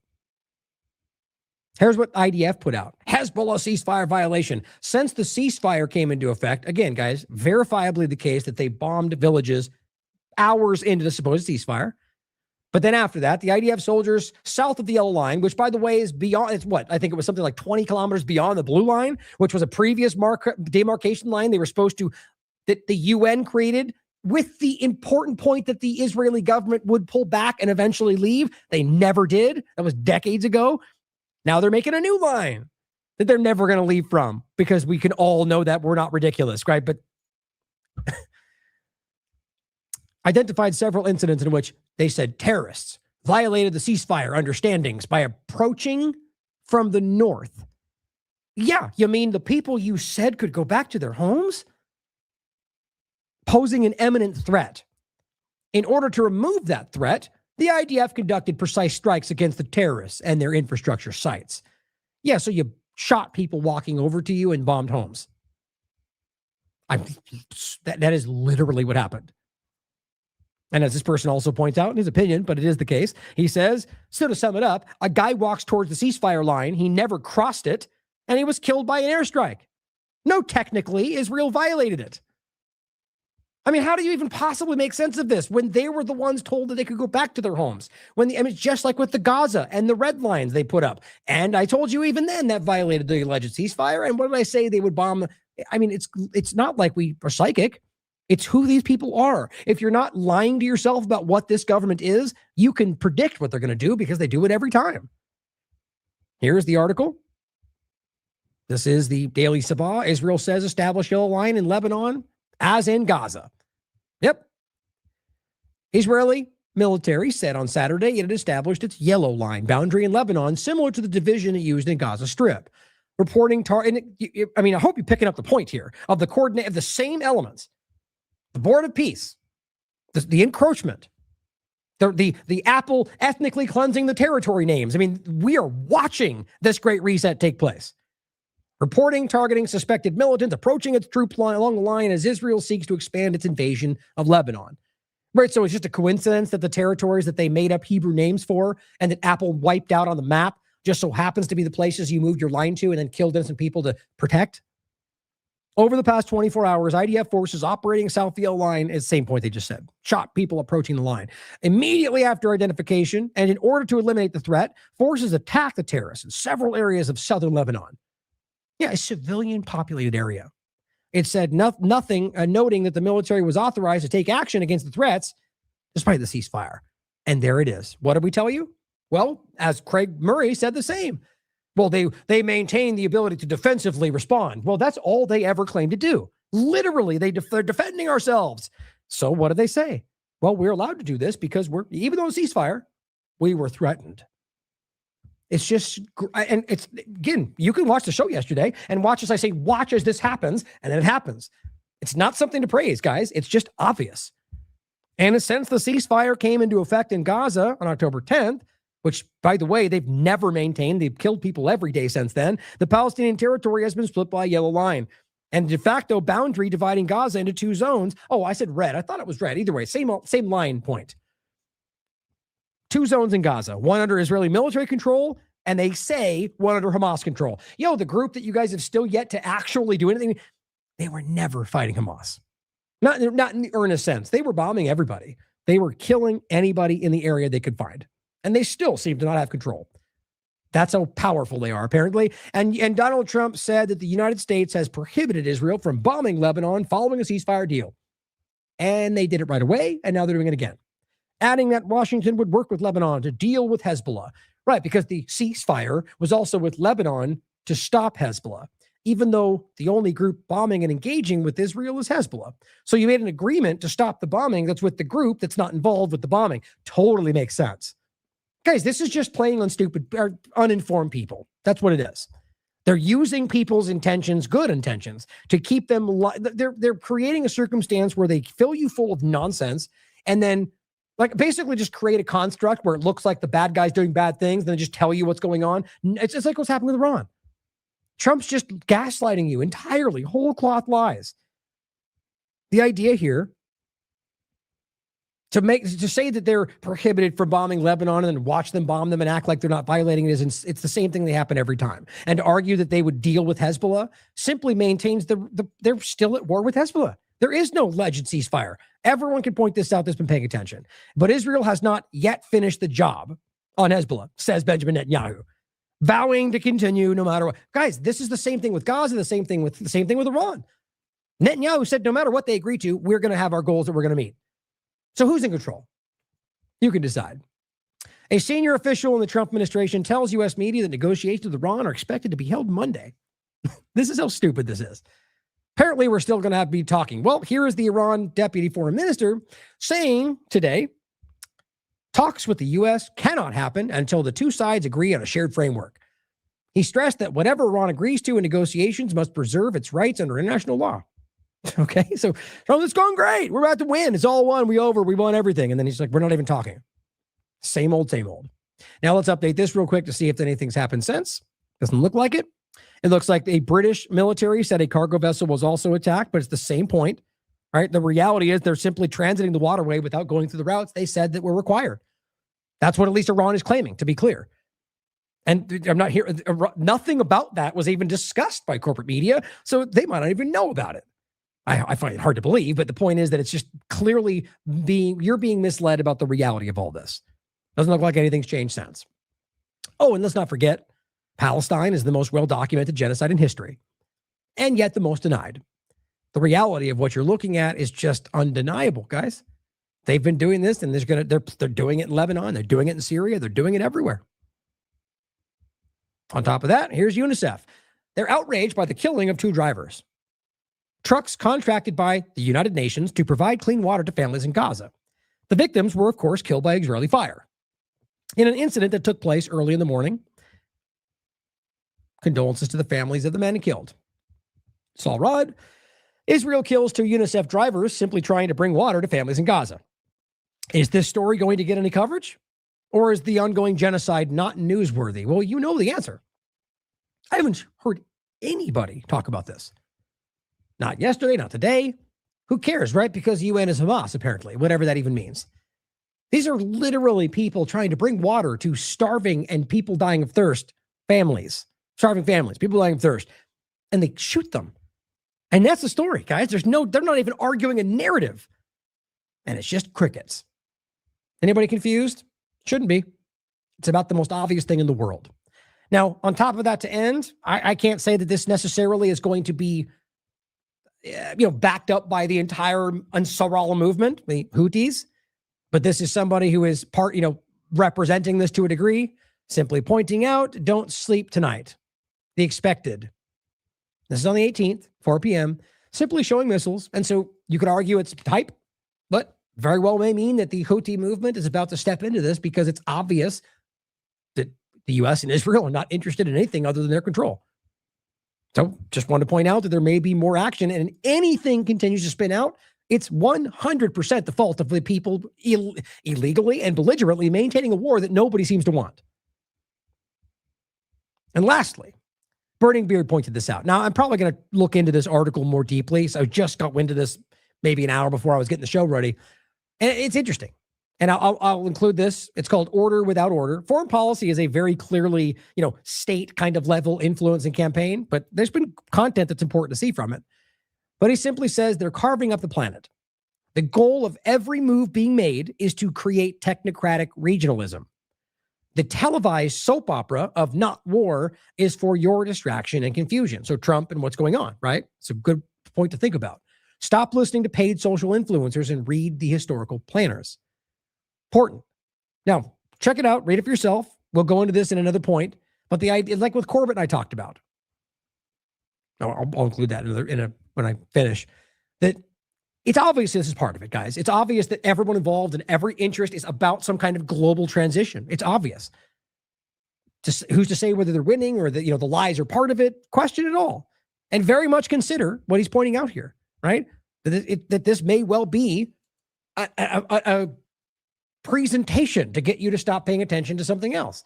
Always consider that, guys. But at the same time, acknowledge that you can prove, any number of things we've discussed today that you can very much prove. One of which being that you're being misled by the government right now, left and right, but currently the one in control. And recognize that Israel is involved with this. Zionism is dictating the outcome. Your government, your military seem to be fighting for some religious prophetic war. Or that's all a big narrative as well. But the point is, these things you need to be aware of to understand the full picture, as well as the fact that it matters what the other governments have to say about the situation, even if they're all lying to you. It's your job. You have the responsibility to seek these things out. And right now, I argue you're doing that by going to this show, but it can't just be this show. It can't be just TLAV. It has to be something more, because I can miss things. I could be misled. For all you know, I'm lying to you. I'm not, but you should question that. And it's important to understand that it's you. We have to take responsibility. Self-responsibility is one of the most important tenets of any true self-representation, guys. We have to take that responsibility for ourselves to find these things and to question them always. Truly, I think that's what's happening. On that positive note, I very, very much think that's where we are. I think we're at a point right now where more people than the government has ever expected are asking questions about things they never thought they would. It gives me hope. You guys give me hope. So keep fighting, because I'm telling you, I see it every day. Now, things will ebb and flow. They very well may trick a bunch more people with some new agenda, but we're going to keep fighting right here. We'll fight it back down. So if you believe in this platform, what we're doing, support it. Find ways to support us down below. We're going to keep fighting. I love you all. As always, question everything. Come to your own conclusions. Stay vigilant. This starts, and it's really fascinating to go back. It starts in 1996 with Netanyahu, who wrote a book called Fighting Terrorism. And the thesis of the book is quite straightforward and very dangerous. He says, there's Hamas, there's Hezbollah, they oppose Israel. It's not good for us to fight them directly. That won't work. What we need to do is topple the governments that back them. So what we need is regime change throughout the Middle East. And he actually gave a long list of 7 countries that included Syria, Libya, Iraq, Iran, Somalia, Sudan, and Lebanon.